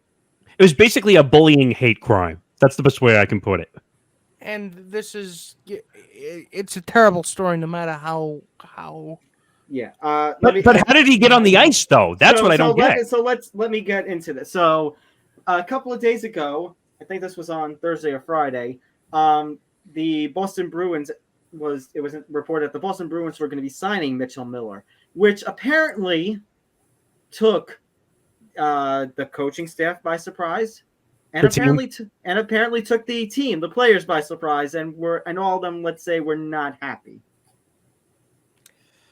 Which, to be honest with you, ladies and gentlemen, what kind of organization are you running that the front office is doing something to the consternation of the coaches and the player personnel? Time out. So let's make sure we clarify certain things that we're saying here. The players, again, had no idea, and the coaches had no idea. So I would leave the ownership up above and be responsible for this. Because the players actually came out and condemned, there's that word again, condemned this situation, saying we wanted no part of it. Okay, we're going to go that route? We're going to go that route now, are we? So, Adam Silver, listen up. Because the next day, Gary Bettman decided to actually do something. You know, he decided to actually act like a commissioner and take charge. Well, let's say one thing, though. So I don't know if you were going to say this, but he actually said, I didn't approve him to be back on the ice. He's not coming in. I have the quote. He's not coming into the NHL. He's not eligible at this point to come into the NHL. I can't tell you that he'll ever be eligible to come into the NHL. If, in fact, at some point they think they want him to play in the NHL, and I'm not sure we're anywhere close to that point, we're going to have to clear him and his eligibility, and it'll be based on all the information we get firsthand at that time. So he may see the ice, but he may be going to Russia or Lithuania or any of these other places. But I need to ask a dumb question. How did he sign with a team? How did he get on the ice? And why is it... And don't get me wrong. Gary Bettman is actually doing what Roger Goodell, Adam Silver, and Rob Manfred could ever do. But how did he end up back on a team? My only guess... Two options. Well, so Bettman said Saturday that the Bruins did not consult the league before signing Miller. That he would, quote, need to see a whole bunch of things going forward. That's so... Okay, then the Bruins need to be punished now. It's the Bruins. Yeah, that's what it's looking like from all this. But the fact that you didn't do your due diligence, or you did your due diligence and didn't care... The Coyotes waived his rights in 2020. You know what I think this was? Hey, has his crime and all that blown over yet? That's like anybody, though. The NFL is famous for doing that constantly. No, this is I don't want to say it's out of the ordinary for the NHL, but even for the NHL, this is a bad look. No, but why did it take 2 to 3 days for the commissioner to finally come out and say, "Oh, he's not eligible"? That should have been, when they have guys with crimes and they usually have a list of them, and they'll say these guys are not eligible. Who was it in Seattle and in Cleveland? It was Josh Gordon. Josh Gordon, who had many, many, many issues. Look, I know my expectations are low, but I pretty much picture all 4 commissioners basically sitting on a beach somewhere, like lawn chairs, like in a Corona commercial, with their thumbs planted firmly up their asses. And every time you try to get their attention, they do not remove their thumbs from their asses. But Johnny, the fact that Bettman did it, at least we got to give him credit for at least getting his thumb out of his ass and doing something. What were you going to say, Johnny? I was going to say to Gary Bettman, I give him. Hey, listen. You know what? We've been sitting here during this show and talking about Adam Silver and Rob Manfred and Goodell and the way that they've handled certain things. And here's Gary Bettman that basically came out, did not mince words, saying that he's not eligible at this point to come into the NHL. So you know what I mean? Now he's not ruling out the possibility that he could come back, but here's another thing too, and I think this is kind of interesting. Like, here's a perfect example, and they're 2 totally different things. I get it, but here's a young kid here in Miller that gets cut and such, and we remember the whole Joshua Primo thing, a 19-year-old. And I know they were both 2 different situations, but look at the way they were handled, and with the commissioners and such. Like, have you heard anything from Silver about Primo? No. Well, that's because Silver is going to hide behind the PR of the NBA. But that's what I'm saying. So, I mean, look at. No, I think I'm going where you're going, Johnny. This is an issue where, he was a young teenager at the time, not even an older teenager. He was like what, 13? 14, yeah, 14. Like were you talking about Miller? Mitchell Miller. Yeah, it happened in 2016. That's what I know. No, my point is, that it's possible that Miller has changed over time than say, Actually, you're right. He would have been 13 years old when this happened. Miller's 20, yeah. Right, so he would have been 13. He was a teenager. No, my point was basically we're holding somebody, Bettman is actually doing his due diligence and is holding somebody accountable for something that happened earlier in their life. Meanwhile, you have Primo, who, yes, he's 19. Yes, young people will make mistakes, but the mistake is very prevalent right now. And Silver is just to bring back something I haven't done in a little while. See no evil, hear no evil. He will speak no evil. I mean, yeah, he would have been 13 when this happened, and he actually got charged in juvenile court. Right. So obviously he did something. Right. Well, he did something, and you can, maybe you can. I mentioned this to you guys, Nick and Nick, at the meeting on Sunday. Maybe you can blame the environment that he was raised in, the fact that a 13-year-old is doing all sorts of racist gestures and beating up Yeah, somebody. especially since it goes back to second grade. That does raise a couple of questions, doesn't it? So I just want to point out, because I'm reading some of the options that the Bruins and have on Mitchell Miller, and it says, so the collective bargaining agreement gives Commissioner Gary Bettman powers to expel a player from the NHL. But a source told ESPN that the NHLPA would be expected to file a grievance in this case. The same goes for any kind of multi-year suspension to essentially nullify the contract. So I think that they're basically saying that the Players Association, and this is what I don't get, the Players Associations feel like they have to automatically defend somebody. This makes me go all the way back to when A-Rod had the suspension and the MLBPA who hated him, and A-Rod even said he hated the MLBPA. They still defended him. I mean, we brought up the Houston Astros cheating scandal before. There were players who wanted punishments for the Astros players, but the Players Association defended them because there are players. And that's dumb. And I feel like the Players Associations need to grow a pair and stop defending players who do awful things. Oh, hang on. I'll give another example. This past offseason with Deshaun Watson. Oh, yeah. Well, the NFLPA kind of teensy tiny bit kind of fair. No, but I'm not saying they were right. But I'm saying you could tell there was kind of a little chink in the armor. We're doing this because we have to, not because we want to. Thank you. That's it. And the NFLPA actually finally said, "Oh wait, we can't get the behind this guy 100%. He's a horrible human being." All right, let's get into the fun now. Let's get to the on-the-field action. Week number 9 of the NFL season. A whole bunch of teams on the bye. And there were some good games. Some games I just couldn't get involved in, like the Patriots blowing out the Colts. Or, let's see, Vikings good win over the Commanders. Raiders being the choke artist as usual. Bengals, congratulations, Joe Mixon, on setting Bengals record. 5 touchdowns. 5 touchdowns in the game. Now, wait a second, boys. Hold on a minute. Wait a minute. This has to be a typo. The Jets beat the Bills? It sounds kind of weird when you say it. I mean... Yes!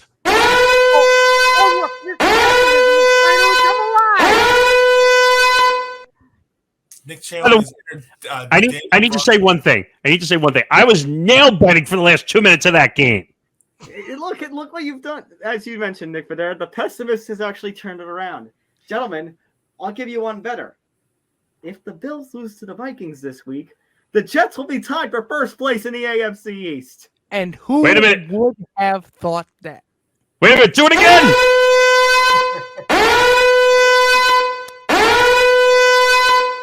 And sometimes it's a case of, sometimes you'll say, "Oh, the Bills lost that game. The Jets didn't win," but the Jets won that pretty handily. They won. No, you have to give the Jets a lot of credit. I mean, when I was doing it was a good game. Show, I thought the defense would actually keep it close, but what they were able to do enough, and got to give them a ton of credit, offensively and defensively. Zach Wilson played better, and that's really, I think, when you look at this team going forward with the Jets. I mean, I think their defense has showed you that they can keep them in games, but can Wilson do it on offense? And I know that's the question that we're all asking. No, Nick, I know you're not the most optimistic person on Zach Wilson, but. Oh no, I heard what Hank said about Zach Wilson. No, but I you know what though, and I'm tired of this. The defense won the game. Absolutely, yes. I don't want to hear Zach Wilson about this. Zach Wilson's too busy getting sacked in the red zone, costing them a touchdown, which, by the way, almost cost them the game. Until Zach Wilson learns how to throw a football, they're not going to win games outright. At a certain point, though, I mean, he's played well enough to keep them in games. But let's also remember too, directly cost them a game, though. I just real quick, he's only been in the league for 2 years, and if you remember, he has not played a full season yet because he was hurt to start this year. He was hurt at times last year, so he remember, it's only his second year in the league. I mean, I think you want to wait till next year to see him really make that transition, make that big step forward. Which is very true, except a matter of that, like Nick Fodera said, who would have thought that the Jets would be in the prime playoff position that they are right now? And now the question I question did not has think this would be this good. No. nobody did. And now the Well, question, sorry, Johnny, comes up a little earlier on if Zach Wilson can lead this team, because now even if they fall this year at some point, whether it's in a wild card round or anything, it's like, how do you keep the momentum going? Can a third Zach Wilson year keep the momentum going? I mean, I think they've got a good enough team where Zach doesn't need to be totally dominant, just be good enough that they can compete. I think they could still be all right, but I mean, we'll have to see. I'm just going to say one thing now. If they somehow win 10 games this year, the expectations are going to be through the roof next year for Zach Wilson to perform. Just think about that. And that's fair. I mean, and that's understandable. It'll be year 3 for him. And so that's really when you really want to start making that next step. And, he's got the pieces around him. I mean, he's got the defense now. He's got the running back. He's got the receivers. I mean, maybe you want the O-line to be a little bit better. That would probably be the one area you would probably look at addressing. But by the way, Gardner is probably a defensive top player of the year this year. Gardner has got to be considered at defensive bare minimum rookie of the year, defensive rookie of the year. I mean, that play they made on Josh Allen, basically forcing them back 21 yards on their side of the field and almost injuring Josh Allen, possibly. But that won them the game right there. So, absolutely. One other thing that we got to mention, guys, when it comes to a big upset. Wait a minute. Do my eyes deceive me? Or did the Packers lose to the Lions?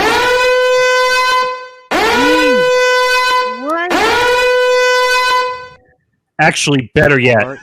RELAX. I have some more letters for you, Aaron. Here are better letters for you. YOUSUCK. So I have to tell you, I mean, I watched this game and first of all, I am going to gloat. I did take the Lions upset special in my pick. I love that you have that written down, Johnny. So I'm just saying that. But here's what I would say watching that game. I know Rodgers has been hurt, whatnot. I know he's down receivers. He looked awful last Sunday. I mean, there's no doubt. There's no question about him. And he has just looked absolutely off. 4-game losing streak. He looks weak. He looks weak. It's worse than that time. I think it's 5 in a row now. Wait, it's 5 in a row. It's the 5 in a row. Giants, the Jets, the Commanders, the Bills, and it's 5. Oh, that's right, the Bills. That's right, 5. 5. And he only scored 9 points against a Lions defense that's been averaging 400 plus yards allowed per game. But you know what? Aaron Rodgers is going to keep telling us every single week. RELAX. And he's going to keep SUCKING. That's the problem. I'm not going to spell out realist, but I'll say this. They're 4+ games out in the NFC North with half a season to go. I was just going to say ATHOME at home. And Johnny, I'll say this: if the Vikings end up beating the Bills on Sunday, I think that's pretty much there's going to be no coming back. It's over. It's over. So it's 4 games right now, but remember, they own the tiebreaker because they did beat them to start the year. So it's really like 4 games plus. Right. I would say that it's really 8. My point is, if you're gonna go to 5 games plus with the Vikings, if the Vikings upset the Bills on Sunday, that's going to be a big problem for the Packers to overcome. I mean, just there are guys that are getting hurt constantly on this team. Now they're being banged up on the defensive side. They were already thin at receiver to start the year, and Lazard's been in and out. Cobb is out. Johnny, I'll just bring up the injury list right now. Yeah, look, go for it. Aaron Jones, Romeo Doubs, Eric Stokes, Christian Watson. Wait a minute. So it's basically the Packers roster. Oh my God! Everybody except Aaron Rodgers. Well, and you know what? Not taking anything away from Rodgers, but great quarterbacks can elevate those lesser players into something, and Rodgers has just not been able to do that. He used to be able to do that. He used to, and the thing is, too, remember this: he's making $50 million a year. You can't field the team around him when you're taking so much of the money away. I said this at the beginning and in the offseason. What's the biggest problem in the NFL? Salary cap. Salary cap. When you're making 1/3 of the potential salary cap, you can't sign people. I'll go back to an example I said with the NBA, with the big threes. Oh, I was gonna say Devontae Adams was forced to be traded as a result of some Right, but difficulties. I'm just going to make the same example. Look at what happened with the Heat and look at what happened with the Celtics. Their big three took up more than half the cap. What happened? I mean, they won, but it was all minimum players. They all had to suffer through minimum money. Same thing with the NFL. When your quarterback is making $50 million and more, and I'm afraid to see what Lamar Jackson's going to make in the offseason, but you can't build a team. And by the way, in my opinion, they should have said, F you, Aaron Rodgers. We'll move on and find another quarterback, and we'll keep Devontae Adams. Evan Engram hurt his back in the game against the Raiders. Chris Evans suffering a knee injury. Xavier McKinney, really weird situation with him. Yeah, not good. I mean, injured on a bye week. On an ATV, I think in Mexico or something. In Mexico City, yes. By the way, he's saying he made a mistake, but he won't admit he was driving the ATV. I mean, do we know for a fact that he was driving? Was it a one-seater? But could you argue it was a mistake just getting onto an ATV anyway? This is football season. I'm going to say the best judgment. No, I'm going to say it again. This is the Aaron Boone clause all over again. Hey, I decided to play pickup basketball. That's how we ended up with A-Rod and all this mess. That's how A-Rod happened. Yeah. Well, I mean, that's funny. Yeah, Nick Fodera, you mentioned how do you get injured during your bye week? And all I can think of is that scene from the movie. Slips my mind right. How do you get fired on your day off? I'll tell you, and I hate to say it, and I hate to bring this up, but it made me think of the boat incident that the Giants had before the wild card game. I'll tell you what. Crap. Don't say that. No, I'm going to say it because you know what? This actually, in some ways, is actually worse than the boat incident. Is it though? I don't Wait a think minute. it is. Well, because Xavier McKinney's a big part of the defense. Yes, but And they now weren't he's going to even be out expected several. to be. They're saying several weeks. McKinney was out there Tuesday saying that he doesn't know when he's going to be back by. The boat incident, though, I mean, that team was expected to make some noise in the playoffs. Yeah, but that was None of those guys got injured though when they did that. It was just a dumb decision on their part. Yeah. But you could go back to a bunch of boat decisions. Look at what happened with the Vikings. Now I think that I don't think the McKinney injury is going to hurt the Giants this week. It may hurt them in the coming weeks, but the divisional games of November and December. Yeah, I mean, I would even say week 11 when they have to face the Lions. I think that's actually a little bit of a trickier game now. But all right, but let's get a move on, guys. And the big story on the injury list that just popped up a couple of days ago: Josh Allen being was it his UCL? UCL, possible UCL too. This could go any way. So far they're being numb. I mean, they're being mum. Maybe he'll play this week, maybe not. Guys, they're being mum if this is going to be a minor issue or if this is, heaven forbid, you said this before we started recording, Johnny, season-ending injury. Well, so here's the thing I would say with that. Depending on the reports that you've been hearing as of Tuesday, I know Tom Pelissero said that it's likely that he is going to play, but we don't know that to be a definite yet. But here's the thing, too. I mean, it's very hard to be calm and have the letters UCL come in the same sentence. And this has the potential, if this ends up being the worst case scenario with Allen, this has a chance to be a conference altering injury. It could be the situation. They could be okay, in season because their schedule is kind of favorable the rest of the way. But you start getting to the playoffs and you start getting to the deeper rounds and you got to face, let's say, like the Chiefs or the Chargers, if it gets to be that point. That's where you starts becoming a major concern here.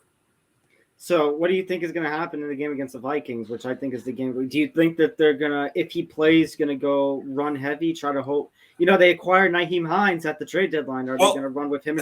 I wouldn't start him Sunday. What I would do is I would run. Who's their backup? Keenum. Case Keenum, and I would try and have another Minneapolis Miracle where it's Keenum to Diggs. And have a couple and have a. That's true. Right? I forgot about that. But I'm just trying to pull up because one of the doctors here. I mean, I know there's usually a UCL sprain is what I think is being called. They're saying that usually that could be like a 4 to 6 week kind of injury. He was shaking his hand out big time after he got hit. I remember seeing that in real time. Yeah, and it was like. You know what? If just to be on the precautionary side, they should sit him out for at least this week. They should. Yes. They're not going to be affected by one game. That's true. Speaking of sitting out here are your teams sitting out this week. The Ravens and Bengals, who are atop the AFC North, are both going to be sitting out this week. As are the Jets, who, again, are going to be watching that Bills-Vikings game very closely, and the New England Patriots. Yeah, it's funny how that all works out, that the two divisional teams, you have two sets of two divisional teams. That's a weird quad sitting out right there. Very weird quad. You're right. And all because right. the Patriots and the Jets play each other coming out of the bye, yeah. So is it that time? It is that time. It is? Time. Rapid rundown time. All right.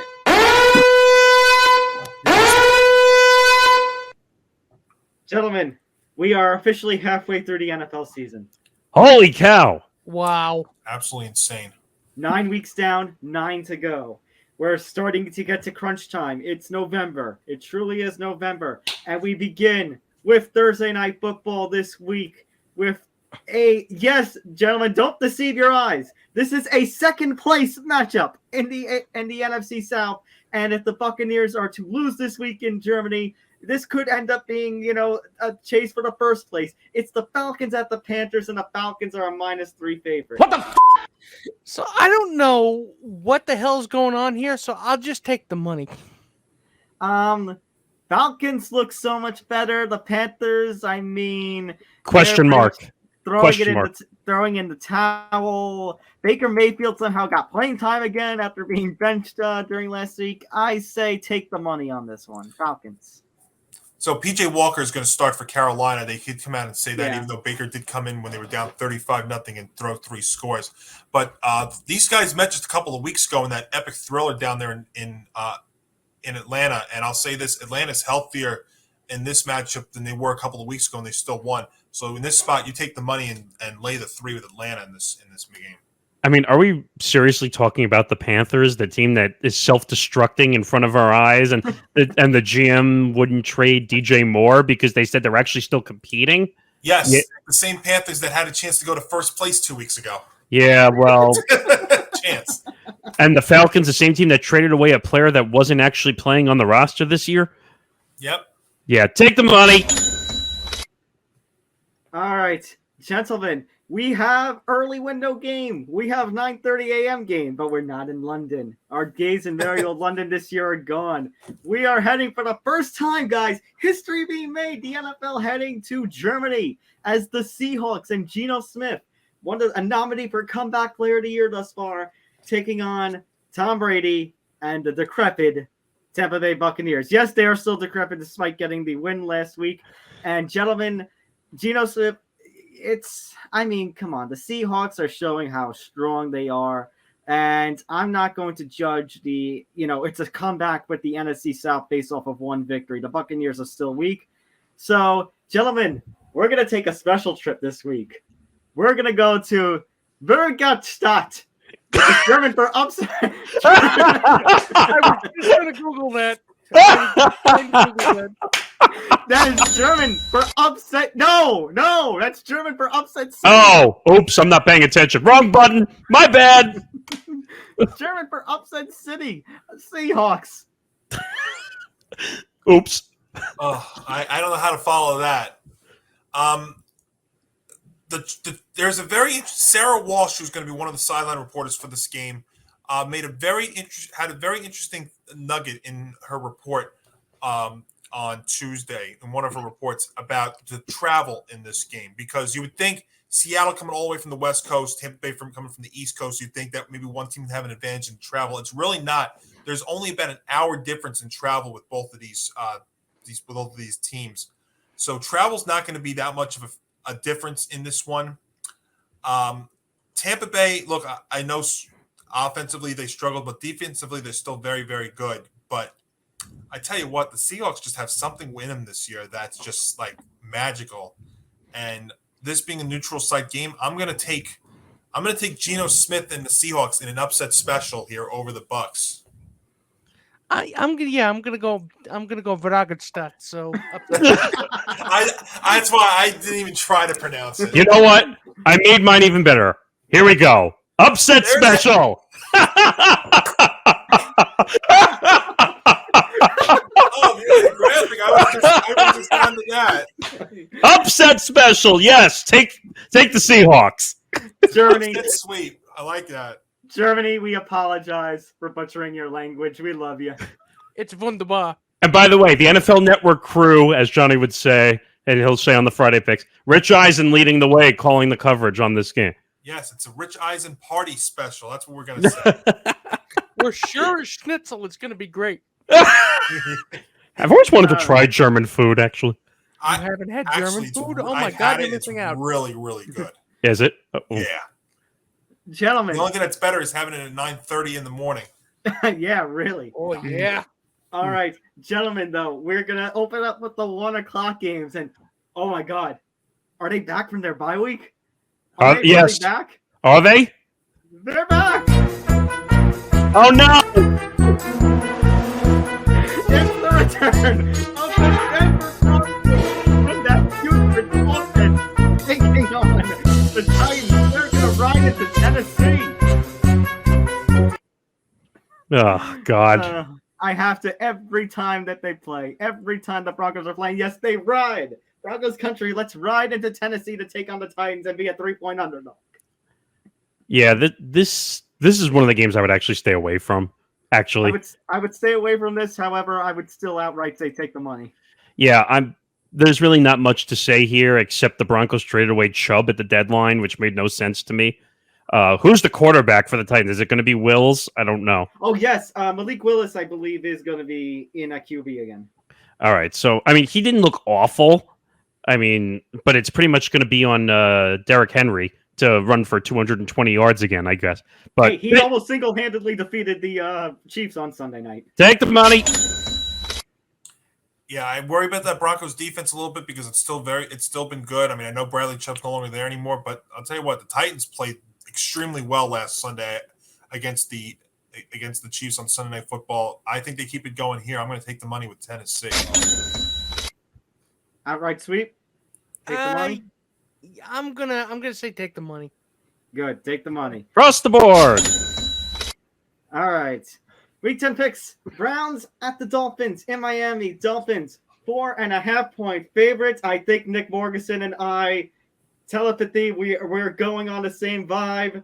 Nick, it is lock time.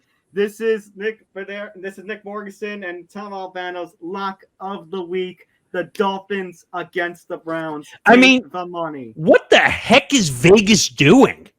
And they lowered the line. Originally, it was 4.5. I think it's 3.5 now, if I'm not mistaken.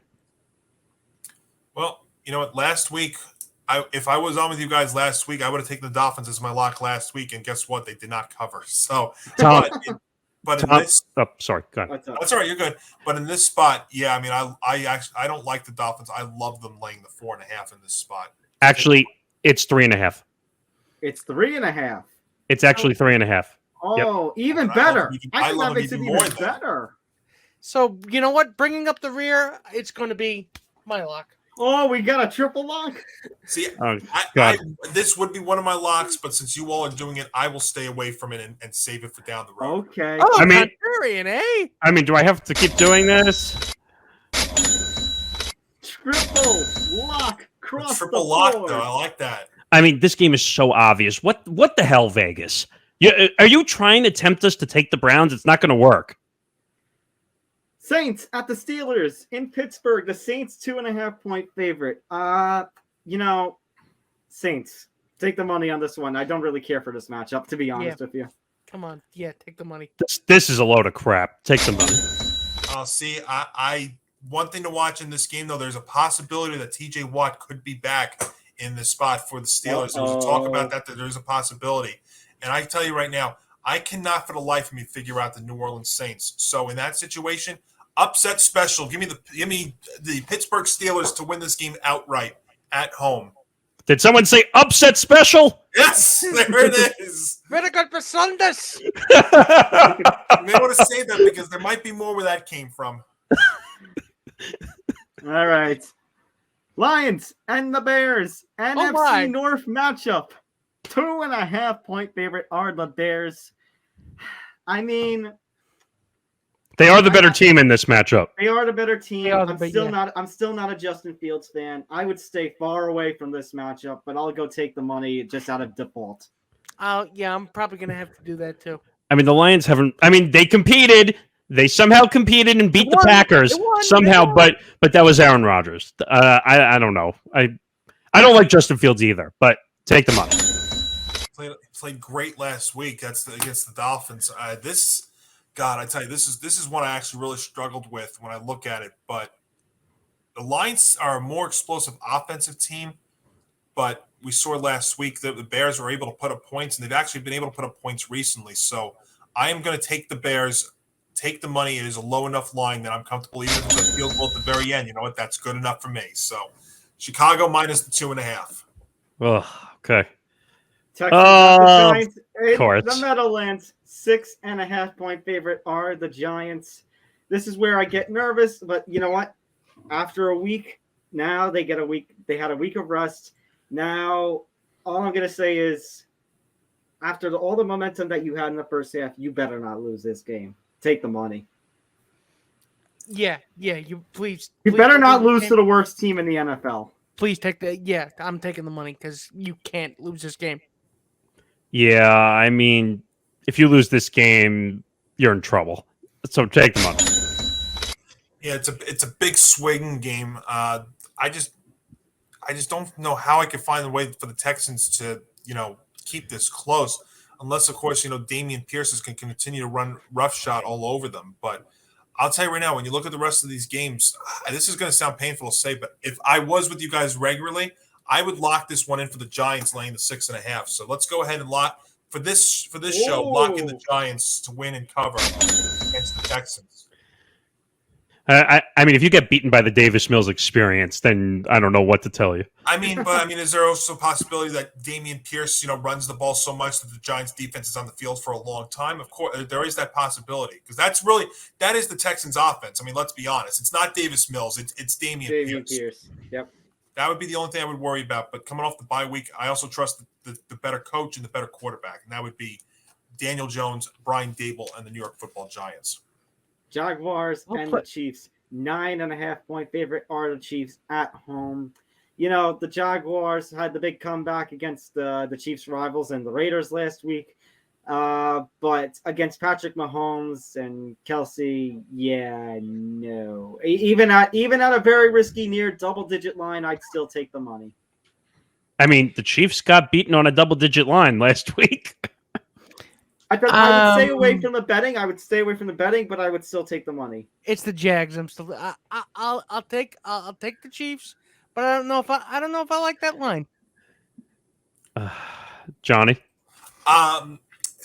this Vegas would almost bet you to tell you to take the Chiefs as a lock, but I'll tell you right now, if you've been watching the Chiefs games this year, they win at home. They either win at home or they don't, or they win and they don't cover, or they lose. And if you look at it this year, they did not cover. They won, but they did not cover against the Chargers, the Raiders, and last week against the Titans. I am taking Jacksonville plus the 9.5. I think the Chiefs win, but I think the Jaguars keep it within that number.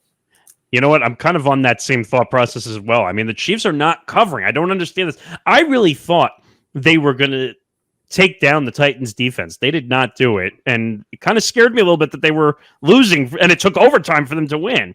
Let's see. So I'm kind of curious now. Chiefs didn't cover last week. They were on the bye the week before, week 7. They have not covered. They covered against week 7. Tom, I'll say this: they have not covered one home game this year. That's okay, true. Then I'll jump ship. Then I'll go split. I'm not trying to entice you. I'm just no cover. I'm all right. I was gonna do it anyway. I'm gonna take Jaguars plus 9.5. So do you think the Chiefs are still going to win though? Right? I do. Yeah. Yeah. It's not an upset special. No. I mean, it might be something like 28-21, something along those lines, maybe 30-24. Hey, a touchdown covers.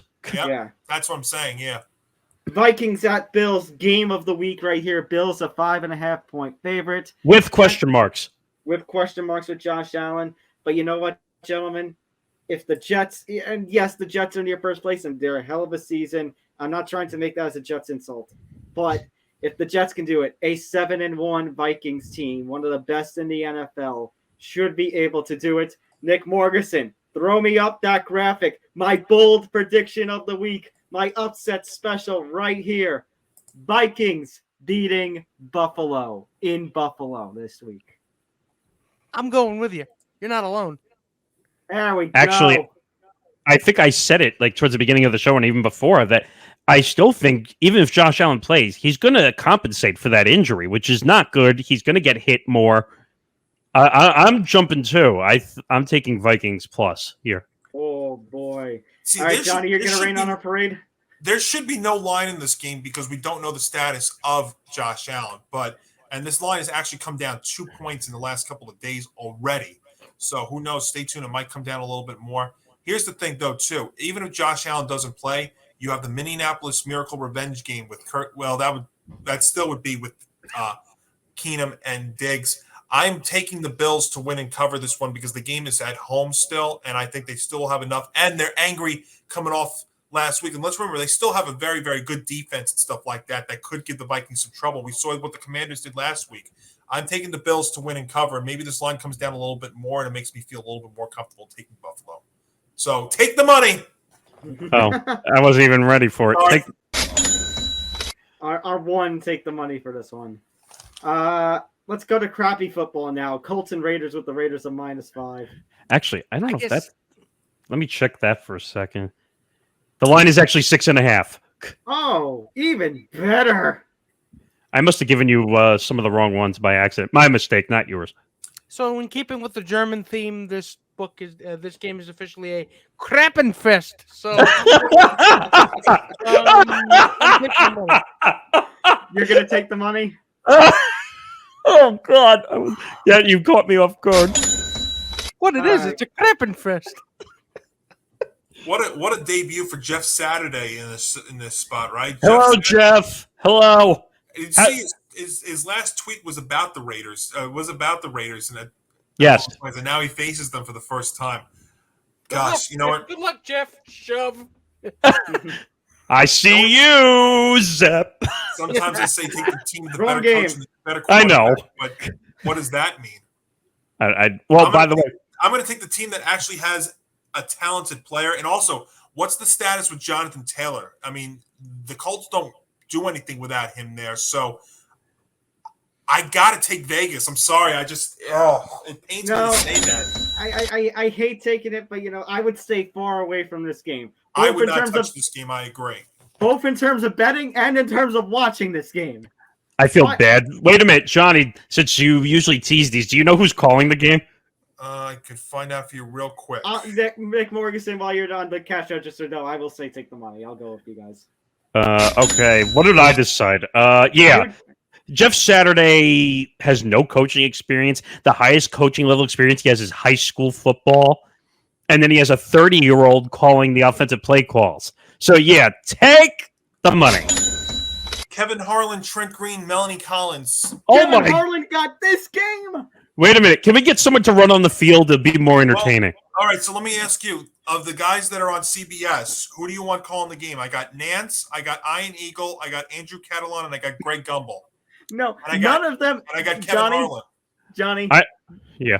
None of them deserve it. Let's have a no commentary game. Actually, seriously, just don't send out anybody up there. Actually, I'll tell you who I want. I want Greg Gumbel since he insulted the radio business this year.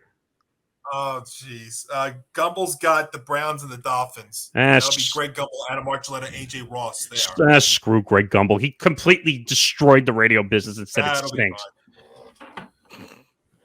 I don't care. Right. Whatever. Next. Here's what Fox promotes as its game of the week. The Cowboys and the Packers. By the way, hi, Mike McCarthy. See, normally at this point... I just realized. Yes, Mike McCarthy. Mike McCarthy revenge game.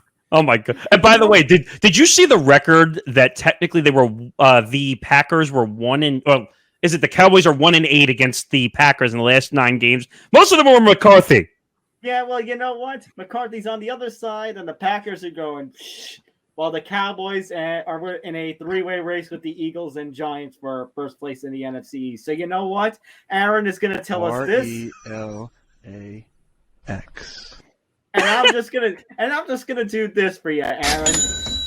Take the money. And I want to say, I cannot wait to see the expression on Aaron Rodgers' face when he loses for a 6th straight game, and this time it's to the coach that he forced out of Green Bay. Honestly, the handshake at the end of the game is probably just going to be him flipping a double bird. So, yeah, take the money. I mean, I'll just go one better here. How about them Cowboys? How about the camera? Yes, I mean, as much as I would love Green Bay to pull this one out, I don't see how they score in this one. That's the problem, especially on that Cowboy defense. I just don't see it. I'm taking Dallas. All right. This game also should be a good game, but like the last matchup that we just discussed, is not. The Cardinals and the Rams. The Rams are a 3-point favorite. So I made a couple of puns to these guys the other day. Really bad puns. Call of Murray. Oh, no. Kyler of Duty. Because Kyler Murray is what? Now 0-2 ever since Call of Duty came out. Yeah, he's going to be 0-3 since the new Call of Duty came out. Take the money. Take the money, and I bought that game a couple of days ago, and I'm pretty sure Kyler might have shot me in the face during Team Deathmatch. So that's what he's been doing, America. He hasn't been doing his homework.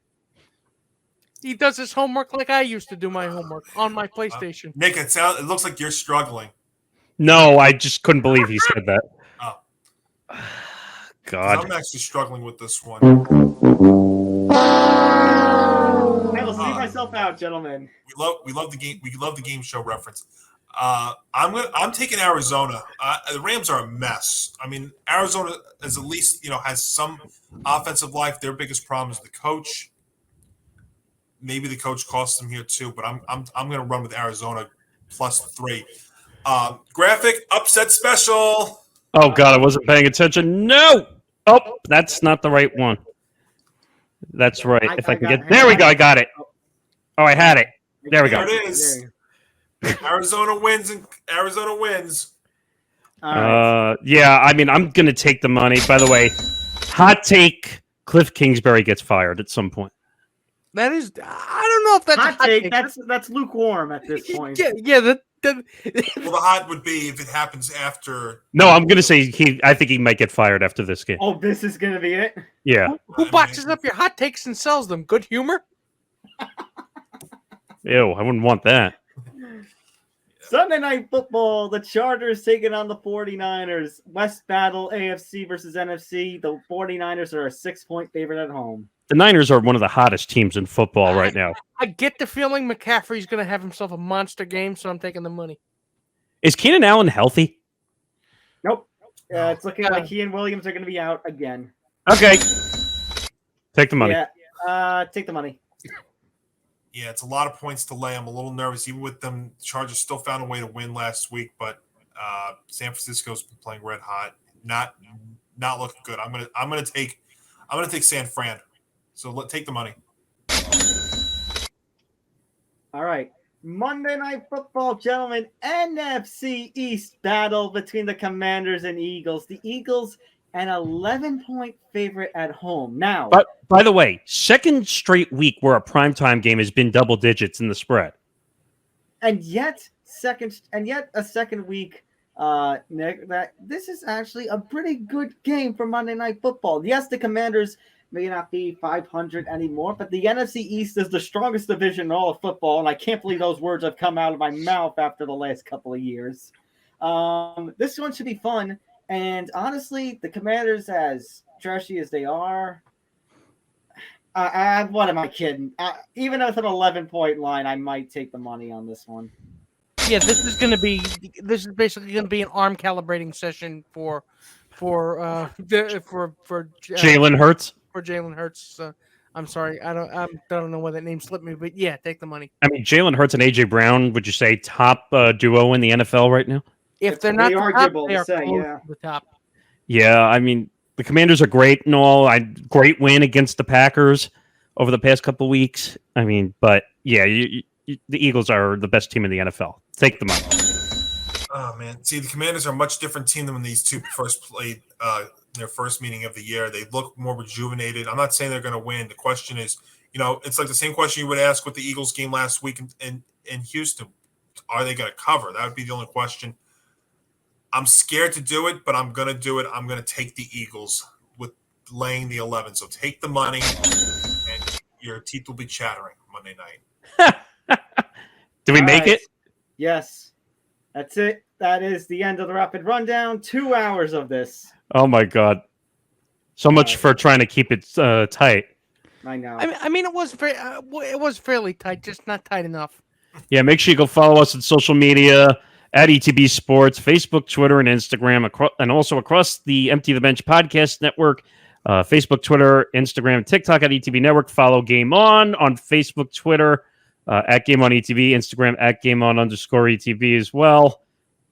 Am I missing anything? Oh, yeah, youtube.com/ETB Network. Yeah, make sure you go hit the subscribe button there. That's kind of important. Absolutely. So you know when all of our content's going to be, including my Monty moment, which will drop on Thursday, our Football Friday picks for Game On Friday, and so much more. And also new show on Saturday, 5 more minutes, Mom, episode 0. So enjoy all the content coming your way. Enjoy another week of NFL action. For Johnny Montalbano of Game On, thank you, Johnny, again for coming on. Thank you, guys. For Johnny, Nick, and Nick, I'm Tom Albano. We'll see you next week. Take care, everybody. Good night, everybody. good night, everybody. We'll see you next week. Good night, friends.